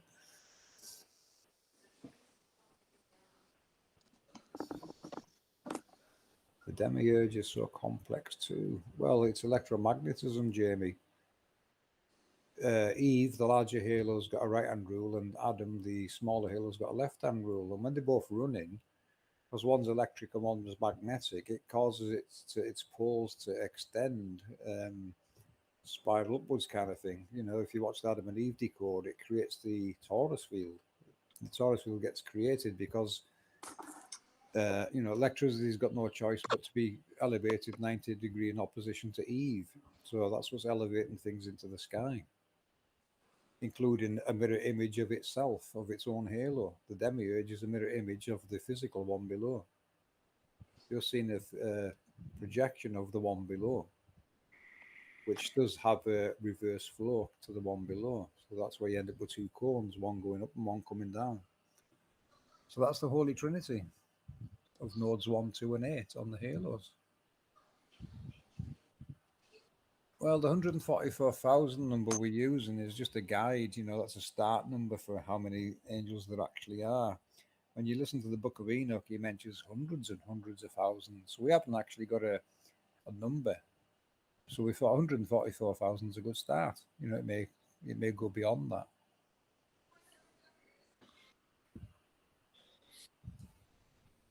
Yeah, instead of one big one, there's a bunch of small ones. Yeah, it can come in various sizes. Even, yeah, and depths. Yeah. Different purposes. Different roles, different configurations, different cycles. Oh, classes. Sorry, yeah, he's asking how many angel classes there are. Yeah, so yeah, we're going to try and go through that. When you look at how they've named the saints, you'll find there's lots of saints repeating. So to us, that's that does the same role as the one in where the other one was. So if you find like two Saint Pauls, they're obviously the same configuration of angel. So a good way of determining if there's different ones is looking at how many different saints there is. There's a good way of finding. And what they're the saints of, because you have saints of travel, saints of yeah, of every nature. Yeah, what the stories tell you about these saints will give you an idea of what its function is. Yeah, it's a good way of putting it, Jimbo, isn't it? Mm-hmm. It'll tell you its functions and roles. Anyway, should we continue with these images? Yeah. Yeah, we're on to this one here. To mention that everything has to be like sort of AC and then clipped to a DC. AC is the driving force, and it allows things to modify it and use it. All kinds of waves out there, including like AM radio waves, and a really simple circuit with no battery, nothing, just a simple what we call antenna ground system. A little coil and a little piece of wire and ground to a kitchen sink, and you can pick up radio signals. So, yeah, you look at the coil, people. It's just a spiral. Look at it. yeah. So even in technology, they're using the spiral. This spiral gives off a magnetic field around it. Lines of flux, and they're used very often in electronics and in engineering. Yeah. But it's repeating the what at a microscopic level or atomic level is happening, and we're just repeating it on a slightly larger scale, more primitive. Yeah, but it works. But it does work. Yeah, we get there. Here we go. Here, again, we have an antenna ground system and a rocker system. And here they're basically wanting to show that the current and voltage can lead and lag each other, depending on their phase, Yeah. Hmm. when they actually come into being. So that's what we got there in this image. That's just a Yeah. little technical shit there. So the components are just trying to manipulate the waveforms to work how they want it to. Yeah, and the green is the current, and it's almost always out of phase with the voltage. Yeah. Hope you're understanding this, people, how it all factors into it. These waveforms here, they're pretty much like the ones that we see over the map. Yeah, here it's showing the discharge of both the capacitor and the inductor, the L and the C. Pretty neat. A Yeah. little simplified, but still okay. Moving on. Yeah. Now, wire gauges there. This doesn't really do it honor because the triple aught, the 40 and stuff, you can't fit your hand around it, So the cables may appear larger than they are in this little mirror here. But they Yeah. do show what they call what is that? Oh, like the Hindi tiles and stuff there. What do they call them? Mosaics, sacred geometry. Yeah. You Oh can yeah, almost, the sacred geometry. You can see it going down the middle there. yeah. And it just repeats in size as you expand, eh? Yeah, certainly. For the people wondering why they're using different thicknesses of wire, it's just to get more power through, really, isn't it? Yeah. And note the twist too for the right and left hand rule there. They can't get around spiraling the wire in the cables. Yeah. Yeah, that's the difference between AC and DC, wasn't it? They could only send DC so far, couldn't they? And then Yeah. you're getting fires and problems being caused. The substations. Well, the thing about AC and DC is that it has a negative half cycle, which is like negative power, right? Where Hmm. DC is continually, able to heat every wire has an amount of resistance. So when you pass AC through it, more electricity goes through than DC Hmm. because again the DC faces more resistance. It And doesn't so get something we should make them aware of as well. What they call an electrons flowing is nonsense. What's flowing really is a waveform that's agitating already pre-assembled positive and negatives that reside in these wires from wires. manufacture. Yeah, so Yeah, they have to, because they're under the laws of this construct. So when we make something, it automatically aligns everything that's metallic or conductive. It will, all the positive and negatives inside it are aligned correctly. it And rocks. yeah, there's a song, people. Here we go, rocking all over the world. Yeah, a rocker circuit. It's all rocker circuits. Rain, evaporating water falling back as rain is a rocker circuit, basically. Yeah, A rocking action back and forth like a swing. an equal and Rain, opposite effect. lake, evaporation, rain, lake, and it just goes on and on. The rockers, people, has a good word. Rocker circuits. It's funny that, isn't it? Even like in human life, we have like mods and rockers. Yeah. There's always an equal and opposite of some kind, isn't there? Well, the term rocker was around long before even rock and roll and stuff. Yeah, strange. You look at the words they used. Yeah, and people becoming, or I was petrified. Yeah. That's from the time Buddhists and I don't know who there. Yeah, here's a nice little battery charging circuit with a bridge rectifier, a source of power in, and a circuit protector Zener diode in gold. Yeah, can we elaborate more on that bridge rectifier, Jim? Because Yeah, you what know, it does is it'll allow electricity to pass in the direction of the arrow. But if for any reason more electricity or voltage develops on the opposite side, and causes a reverse avalanche, it breaks the circuit and protects the battery. So it's acting as a circuit breaker or as a fuse. Yeah. So, and also on, if you remember, people, that was what I showed of the solar panel, the day and night polarity switch. We can get into clipping waves there, Jim, can't we? Yep, absolutely. This is basically a wave clipper. You have AC in at 250 volts and 50 hertz. It's a European guy, I guess, this one. And right to a bridge rectifier, right? So that's clipping the waves. It's your full AC is not going through. No AC is getting through. Only what it wants to, only what it allows. Yeah. So very important bit of kit, that isn't it? That bridge rectifier. Yeah.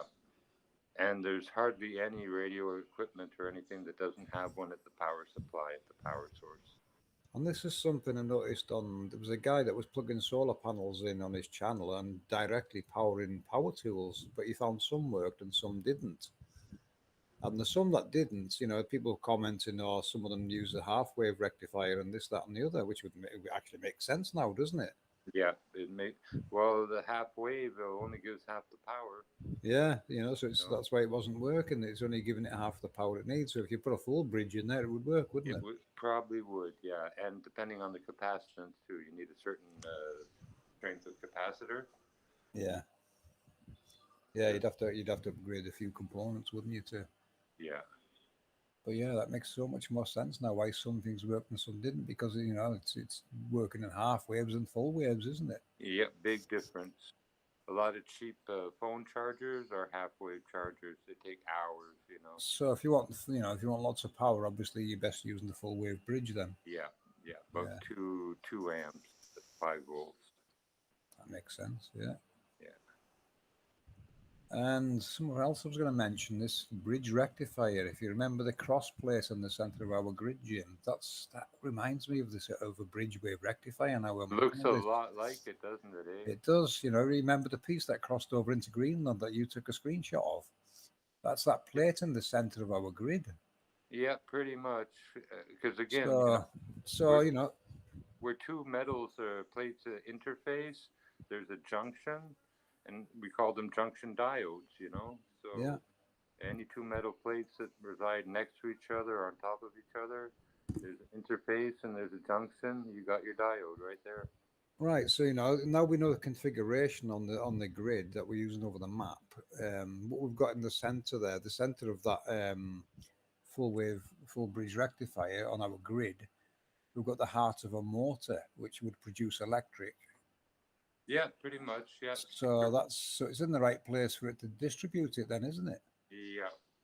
Because you can charge with static, with air motion, water motion, any number of things can help to Yeah, charge go through a rectifier system. we'll have to look deeper into that configuration and on the center plate, because I can't stop looking at that full wave rectifier, and it's exactly what it's reminding me of. And Yeah, it makes sense to be there, wouldn't it? Right at the heart of it. it would, and it's got the right shape too. Yeah. Amazing stuff. Funny how all this thought, comes together just looking at components. Well, Look at the LED there as well. There's a cone shape there, designed to the signal goes one way. Showing it's coming down, isn't it? that the so-called electron flow is that direction. Yeah, yeah. Too easy. Ooh, Yeah. here we Oh, go. this is In, so pretty. input. You know? this, this is a schematic of an old TV, black and white Toshiba, and it represents just like the antenna ground system, just beautifully and stuff. But we take in signals very much like the antenna of this receiver does, and process it very much like the circuits in this diagram here. Yes, So we can start looking through this and start pulling bits out from reality, can't we? yeah, we could see the bridge rectifier as being our digestive system, our oxygen intake, whatever, and our fuel. It could be our solar Capturing it, plexus, couldn't it? That our solar plexus, Jim. for all we know. Yeah, yeah. It's power energy distribution, isn't it? But this, in a sense, is a mimic of except for the television and the well, not even, I can't say that, but this is basically built a representation of what we are and how we're built and how we process signals. It's the same basic layout plan, simplified, you know. And there's a center plate there. See it? Full with the bridge. It's like our center plate on the grid. And you Exactly just need like it. a few coils to power it. Yeah. What else we got in here that we can prod around with? What catches your eye, Jim, on this that we should Well, be looking the at? tuners, you know, The little all they're tuners. sending in is magnetic waves. There's no physical contact between them and the rest of the circuitry, which is pretty amazing, you know. Mm-hmm. These old TVs, you would actually have to tune them with a knife or a flat screwdriver. Yeah. The old tuners, channel selectors had wire, sometimes in coil, sometimes just a length, and by moving it closer to the center of the selector, you change the capacitance and change the tuning. So you tune it with a hammer and a knife, you know, basically. Yeah. And what's amazing, looking at this, we're not operating very much differently ourselves. No. Even in the frequency. What all this is doing, we can process in a split second. Our own brains processing all of this so easily. Yeah. And the audio is simplified just like it is for us, you know. It's our audio is probably the least complicated of our senses, you know. So schematic diagrams, people. You're looking at these, and to us, it's like looking at human anatomy now, and Brain. the angel technology. The macro and the micro, isn't it? We're looking at the macro and the Yeah. micro in one here. Yeah, there's a way of laying this out with the map, like the Sears map or whatever there, and you know, plotting out the metals and stuff, and plot the sun and its basic circuitry, you know. Yeah, well, this is going to have wave guides in. There's your horizontal and vertical hold. Things Yeah, like that. and The deflection yokes. vertical hold right there. Yeah, and Mhm. horizontal and vertical deflection. Vertical line. Yeah, so vertical cut. It's even cutting the vertical off here. Deflection yoke. Yeah, the world chakras to us are like wave guides, and obviously they're clipping the waves as well. Then. Yeah, like in the yokes, they're drawn side by side, but it'd just be too complicated to try to draw them over top of each other. Yeah, yeah. So One horizontal, one vertical. yeah. Well, you take two, and you can control the east-west, and two, and you can control the north-south. Yeah. Horizontal and vertical hold right Yeah, there. That's and what's just keeping. That's kind of when adjust, you think about it. That's kind of what's keeping the sun between the tropics of Cancer and Capricorn. and it's just adjusting the amount of voltage going through any point in the coils. You know, Yeah. that coil is giving off the cone. You know, the sun's riding along, basically. Ooh, you get lost in here, couldn't you, decoding all this? Oh yeah, but you know, you get used to the signals and separators, and you know the timing circuits in there. Because once it gets to the one side of the screen, if you will, the horizontal flyback killer, trace killer kicks in. It jumps back without tracing on the screen. That's what And Luca was asking me about the flyback killer before, because it's not a term he was familiar with. He's a guy in Italy, and he asked me to explain it. So give him your explanation of what he's doing. The yeah, sun. when it gets to the farthest point that it can, it gets shut off and just moved right back to its starting point, or 11 miles north of its last start of day. Yeah, so a quick decode of that is the sun traveling west, it's shut down, its light suppressed, it returns east as quick as possible to start sunrise the next morning again. Yeah. Yep. It's sort of like the process of the TV and scanning lines from top right to bottom left, top right to bottom left. You know, Yeah. it So scans when them. you so, so when you look at technology like this, people, this is created from the knowledge of the realm and the understanding of human anatomy. You know, when you look at this, isn't it? Oh yeah, yeah.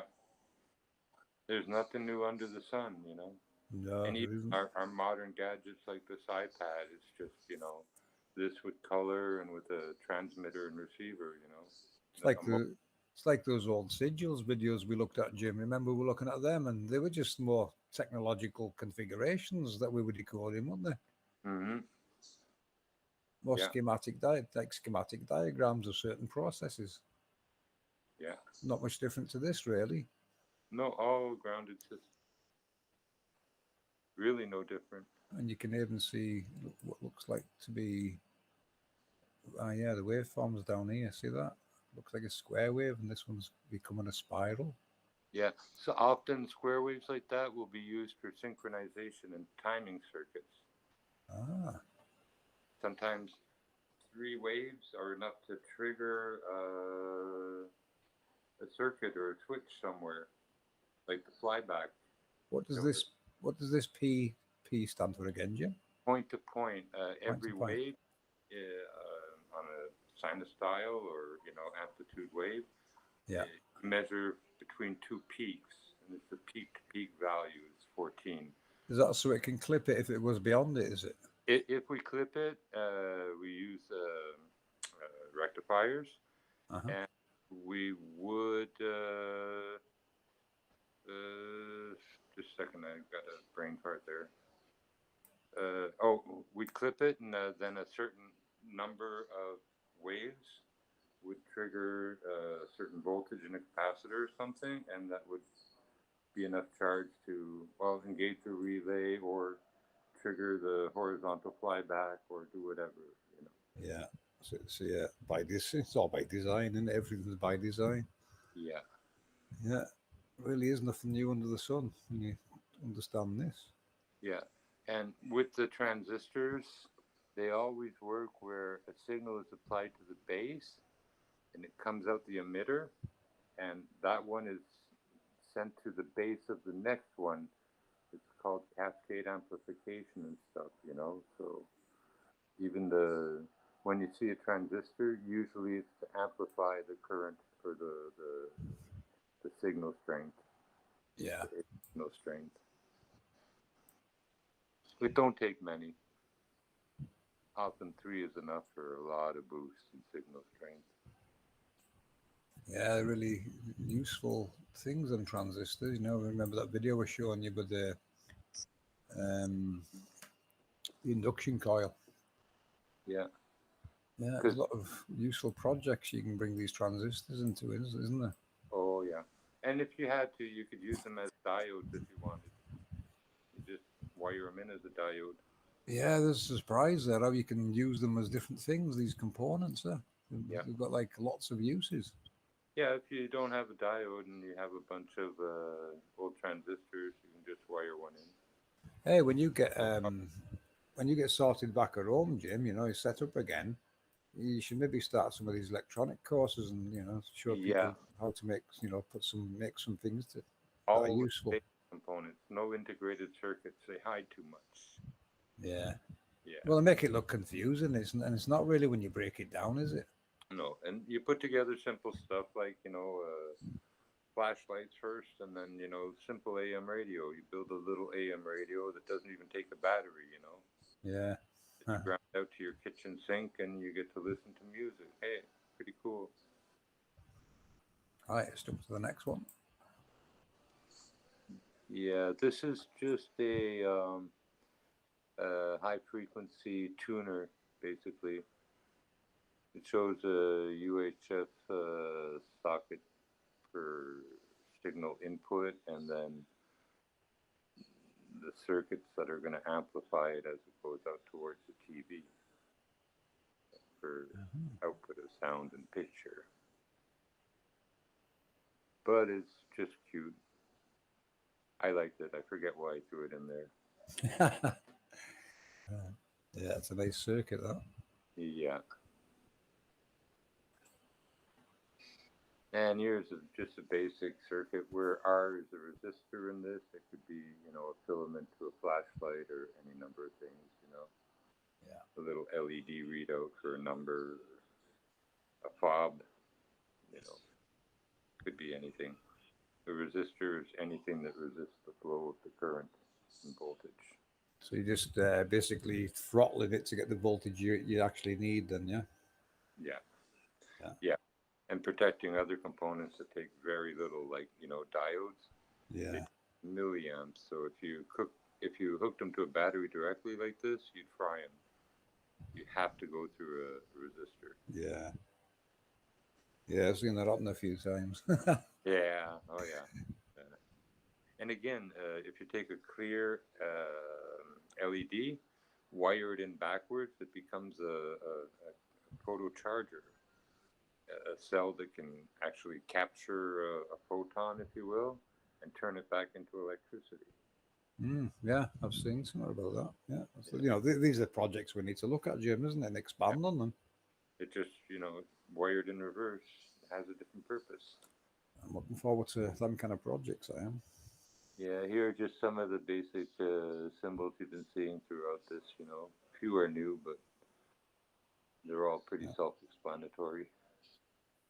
And, take it from me, people watching, you don't need to know anything about any of this to follow projects to make your own, your own electronic equipment. There's plenty of people online show you how to make things. They'll show you the components you need. How to Uh, solve stuff. yeah, and it will work. And you don't Yeah. need any knowledge whatsoever on these components. It will Yeah. work, and that's Instead of paying $200 for a metal detector, you can actually build a real good one for $40, $50 in parts and scrap.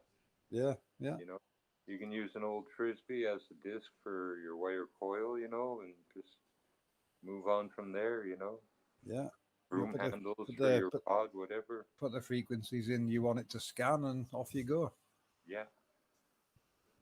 Oh yeah. And you can make it as sophisticated as you want. Mm. Yeah, Uh, discriminate things out. Yeah. Yeah, because you make it, you can make an alarm system that's not as disturbing as some of them have that you want to know.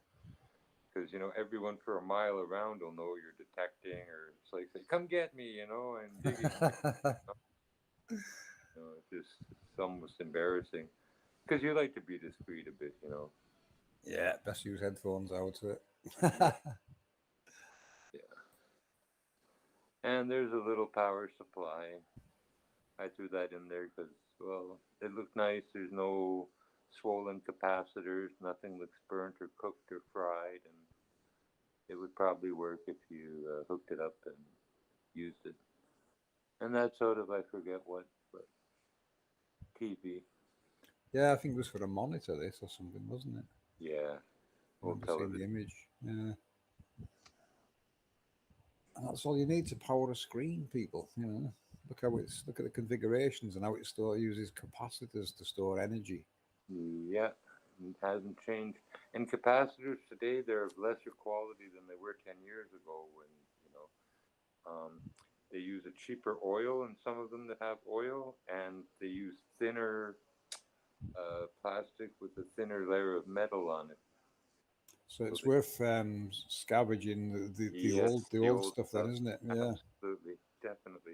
You not Don't only chuck, save don't money, chuck, don't chuck old electronics out, people. Have a yeah, look inside and see if there's anything worth salvaging there, because you're probably going to need some of this in the future. yeah, you can get magnets and stuff out of VCRs, or not VCRs, but the microwaves, old hard drives, whatever. You can salvage, a lot of components. Yeah, yeah. I showed Jimbo one a 12 volt induction coil that someone made, and I was Really, straight when that one I showed you, Jim, and straight away I was finding thinking of uses for it in an off-grid situation for like heating water and things, and then in my mind I was elaborating on what you would need to add to like control it so it's not too hot all the time. Have it automatically shut down when it gets to a certain temperature. You can do all this with components. yeah, that was exceptional use of recycled stuff. Yeah, Quite nice. what we can do maybe is show that one day and then take it further. Have I forget, I've used them before on an old project I made. I made a solar heater. It just takes the sun, it heats it up, and when it got to a certain temperature, I can't remember what the component was, but it got to a certain temperature, and then it would switch the fan on to allow the heat to get blown into your room. So it waited till it got to a certain temperature. I forget what the component was called, but it was like it's obviously set to trigger it at a Yeah, certain there's temperature.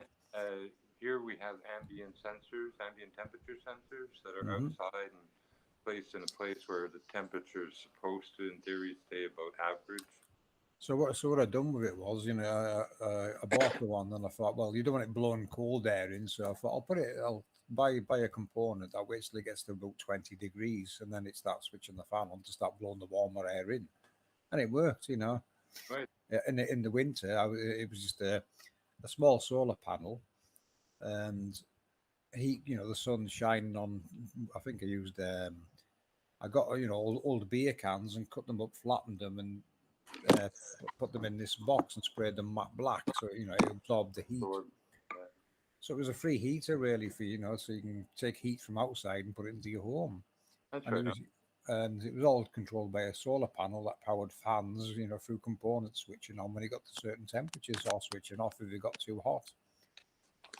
So in the winter, it was outputting somewhere around, I think it was about 37 degrees centigrade, which isn't bad for winter, is it? Oh, that's pretty good.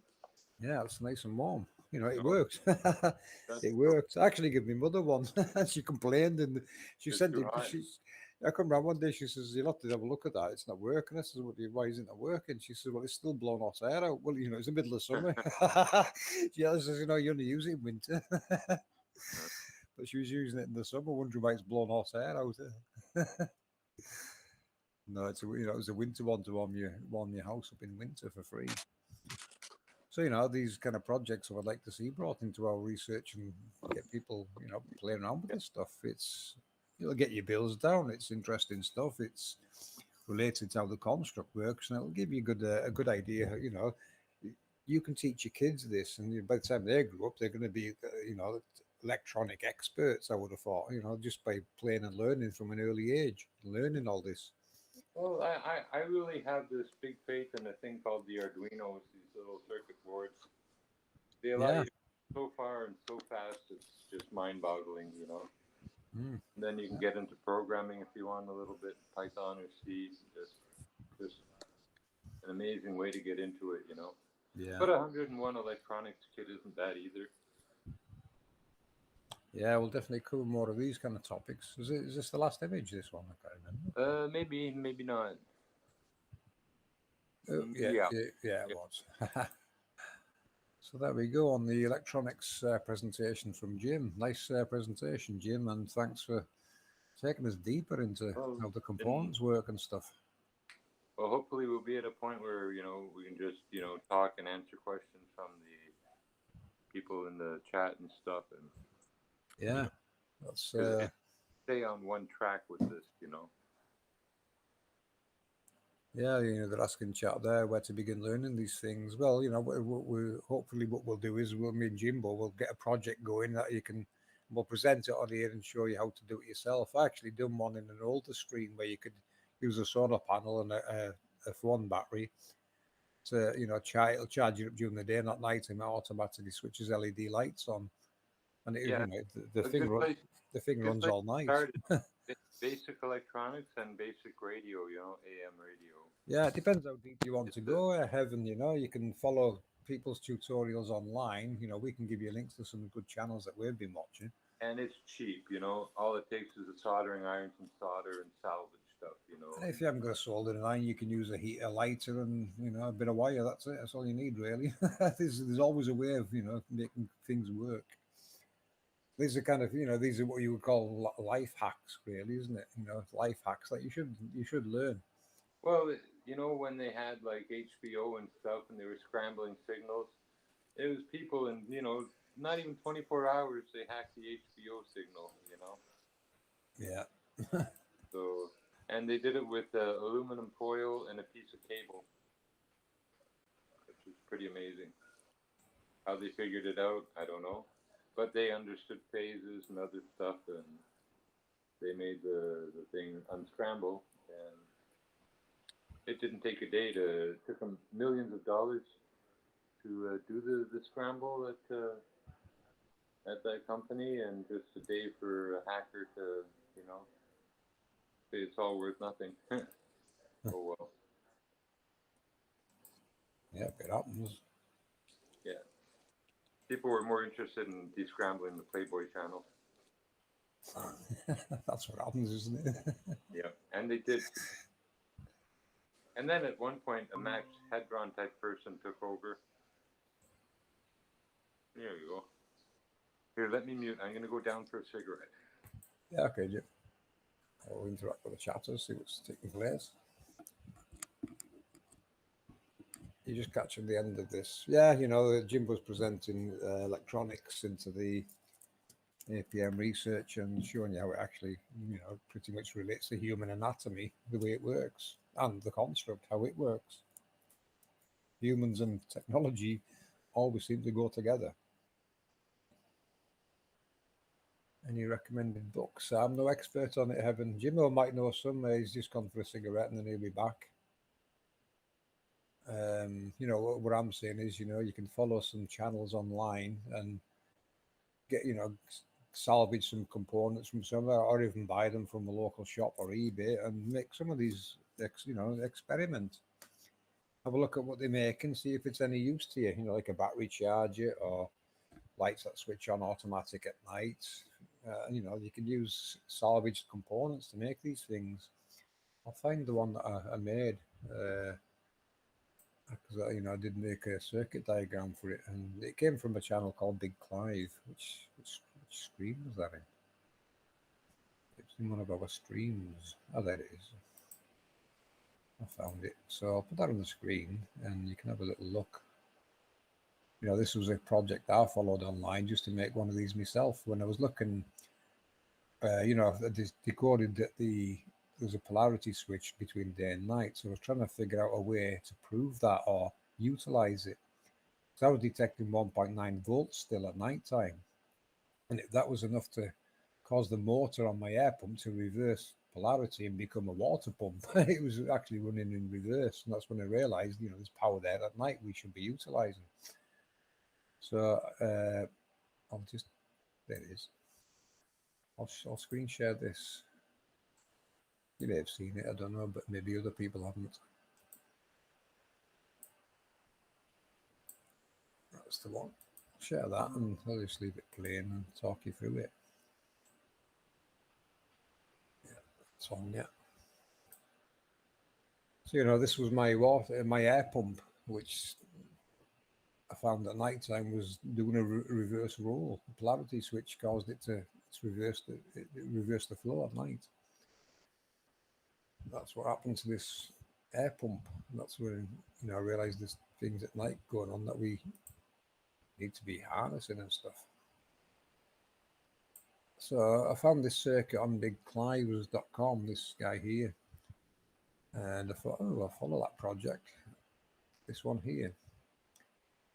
An old phone battery, a little solar panel, which I had plenty of them lying around, a few components, and you were pretty much in business. And this is the one I made, and this is Mama Angel testing it.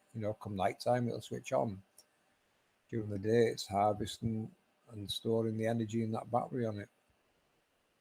It was just an experiment, to see if it's utilizing this voltage at night, because according to Big Clive, the circuit he made, most people think it's a leak. They call it a leak, this night voltage, but it's not a leak. It's actually a polarity switch the realm undertakes. So any of you guys out there that think it's a leak, it's not a leak. There is a definite switch in polarity between day and night.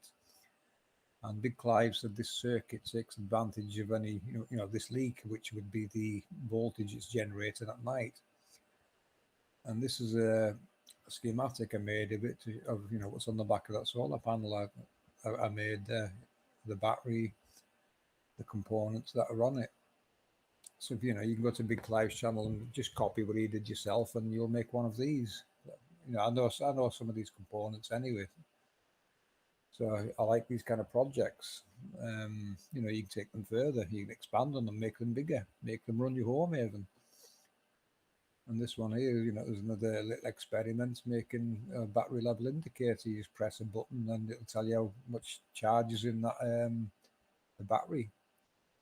I put a button, the momentary tactile switch. I added that because I found if you wire it direct, these lights are always on, and it's just going to drain the battery. So you only press the button when you want to check it. So, I added that circuit to the original one, so expanded on it a bit more.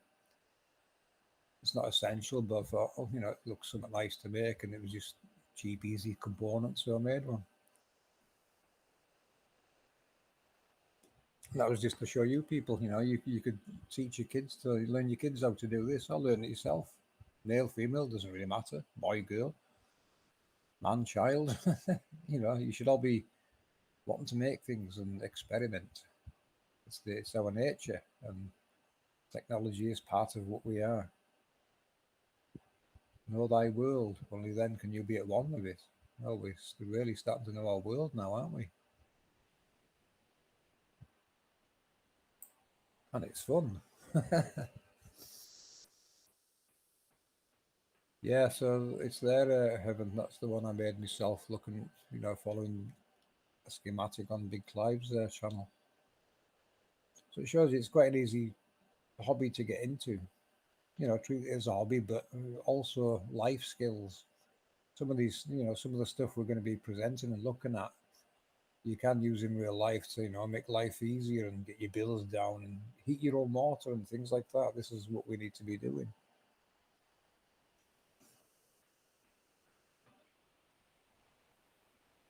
Cool stuff, isn't it, people? I'm going to keep, putting on the blueprints that I spoke about earlier.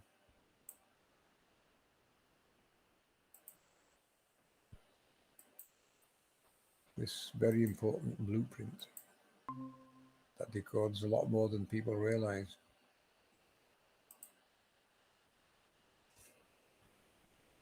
So there's hobbies for you, Heaven, and anyone else that's watching. Heaven is here. He's one of our subscribers. In case anyone wonders who I'm talking to, that's called Heaven. This is where we need to be, people, experimenting and being human beings, doing what we do, exploring. This is what we enjoy doing, exploring and finding new things, don't we? Exploration, adventure. Life is an adventure. Use it. Do it.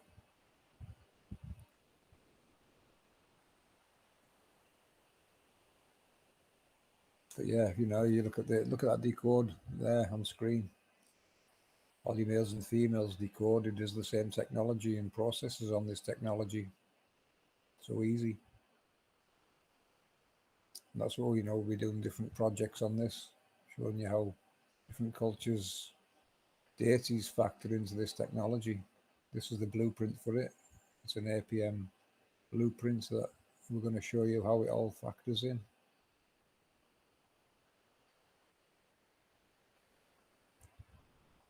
Because we think a lot of people that's been watching our research is ready for this now. I decoded this a few years ago.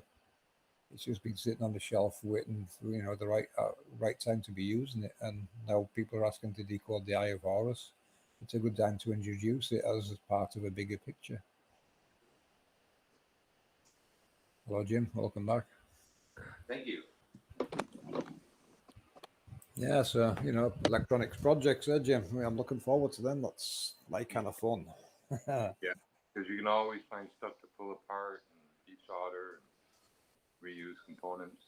And help each other. This is what we do, isn't it? We're supposed to be here helping each other and teaching each other things. And try to work on low voltage projects. Work from batteries and 9-volt batteries. That's another thing, Jim. I was thinking myself, what we should be looking at is, what can run on 5 volts? Because I'm finding 5 volts is a very useful voltage, isn't it? Yeah, 12 and 5. And yeah, them kind of voltages. There's a lot you can run a lot of things off 5 volts, believe it or not. And yeah, we should be looking at things. I think some things need a bit of a kick at the start of it, but after that they settle down, don't they?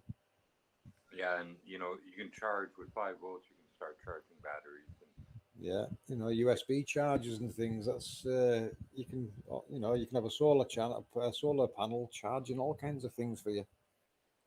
And you got quite strong ones real cheap now. Yeah. 1,000 watts, 2,000 watts. In fact, I've got a couple of myself now. They actually come with USB slots that are built into them, so you can plug in and you can charge on. Just put this panel outside and charge direct. I hope the next flashlight I get, that I can change the batteries, but it also has a USB charger. Mm. This one doesn't. So So there's people out there that do this kind of work. There's an option for you guys to get involved with this. If you can think of nice projects that will benefit humanity and make life easier, or just be fun to build. As long as it's yeah, safe, and join in with us and share your projects, and we'll present them for you, or you can present them yourself. it takes very little to start into it. Yeah, learn as you go. It's one of those projects you learn as you go. Yeah, at some point you have a drill so you can, pierce holes in plastic containers to run wires in and out, machine jogs, stuff like that. Hmm. Black spray paint to spray stuff black makes the Art Deco a little better. Little tricks of the trade. Yeah, that's the kind of community you want to be part of, isn't it? Where we're helping each other and learning together. Yeah, and like with resistors and capacitors, if you can't find the exact one, there's always substitutes you can use. It won't hurt. Yeah, down to experimentation again, isn't it? If you have two to replace, say transistors, use two of the same. You know, don't mix them up. Don't use oddball transistors. Just one Yeah, rule of trading. matching pair. But all kinds of stuff. Once you know how to do it, you can fix the part in your refrigerator, fix the electric in your automobile, do any number. Jimbo. Sorry about that. Diet Coke makes me gaseous. My sugar was high, so I'm on diet. It was 20 after supper. It's down to 16 now. So, yahoo, my headache's going away. Oh, it causes me to ache when my sugar goes up. Well, are we eating the right things? Probably not. Mm-mm. Not until I get my own place again in cook. I like lots of veggies, stir fried and stuff. So a little bit of eggs, some rice, stuff like that. I'd rather not eat pork and beef and fish if I can avoid it. Even chickens.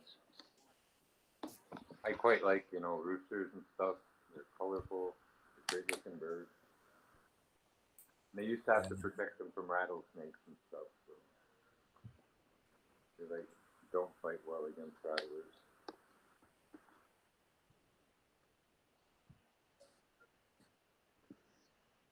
It's hard to believe you miss a place because you miss rattlesnakes and stuff. there's a question of Luca in chat, Jim. I'm after a regulator because my small solar panel in the daytime gives 19 volts and I don't want to ruin my 12-volt battery. Okay, just a resistor, one simple resistor that will give you a voltage drop from 19 to 12. Yeah, Just install one resistor into the line, directly into it. It'll dissipate the heat from the extra voltage and deliver 12 volts at the other end if you use the right value resistor. yeah. You might There's probably an online converter now as well that you could use to find that out, isn't there? you might need a couple of watt resistor too, so it might be a ceramic little rectangle ceramic. I wonder if these protected batteries can handle that anyway, Jim. It might have protection built in against that, will it? They're supposed to. Some of them have sensors, actual electronics built into them, but not all of them. A lot of them are designed so that if they fail, they separate the contacts from the different foils and the materials. But charged batteries, these charged lithium batteries are always sort of a danger until they're disposed of. you use them, there's always a risk. So that's all you need there, Luca. A resistor or something to drop the voltage a bit. You can buy them on eBay for pennies. You could actually put a long extension cord and it would probably have enough resistance. But more practical, just use a resistor. And, you know, you could put a voltage regulator, but that's no point in that. It's expensive for nothing.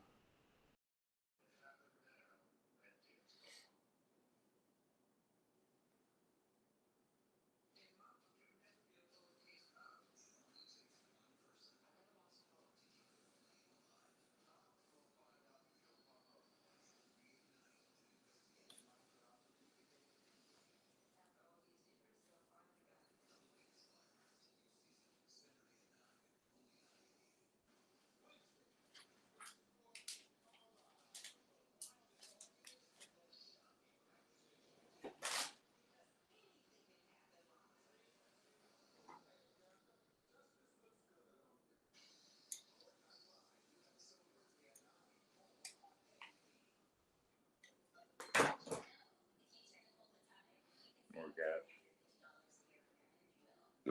Sorry.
Oh, I was muted. I was talking then.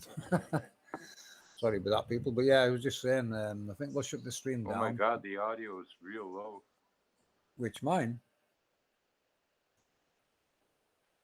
It was mine, Jim. Hello? I don't know what's happening there. But anyway, we're going to shut down, people. Thanks for coming. We hope we've learned you a few more things and that you'll come back for more. You know, we are about learning our channel. Or our channel, should I say. We're here to learn and teach if possible and learn from each other. So we're going to say good night on this stream and hope you enjoyed it. And we'll catch you on the next one. Thanks for coming, everyone. Bye all.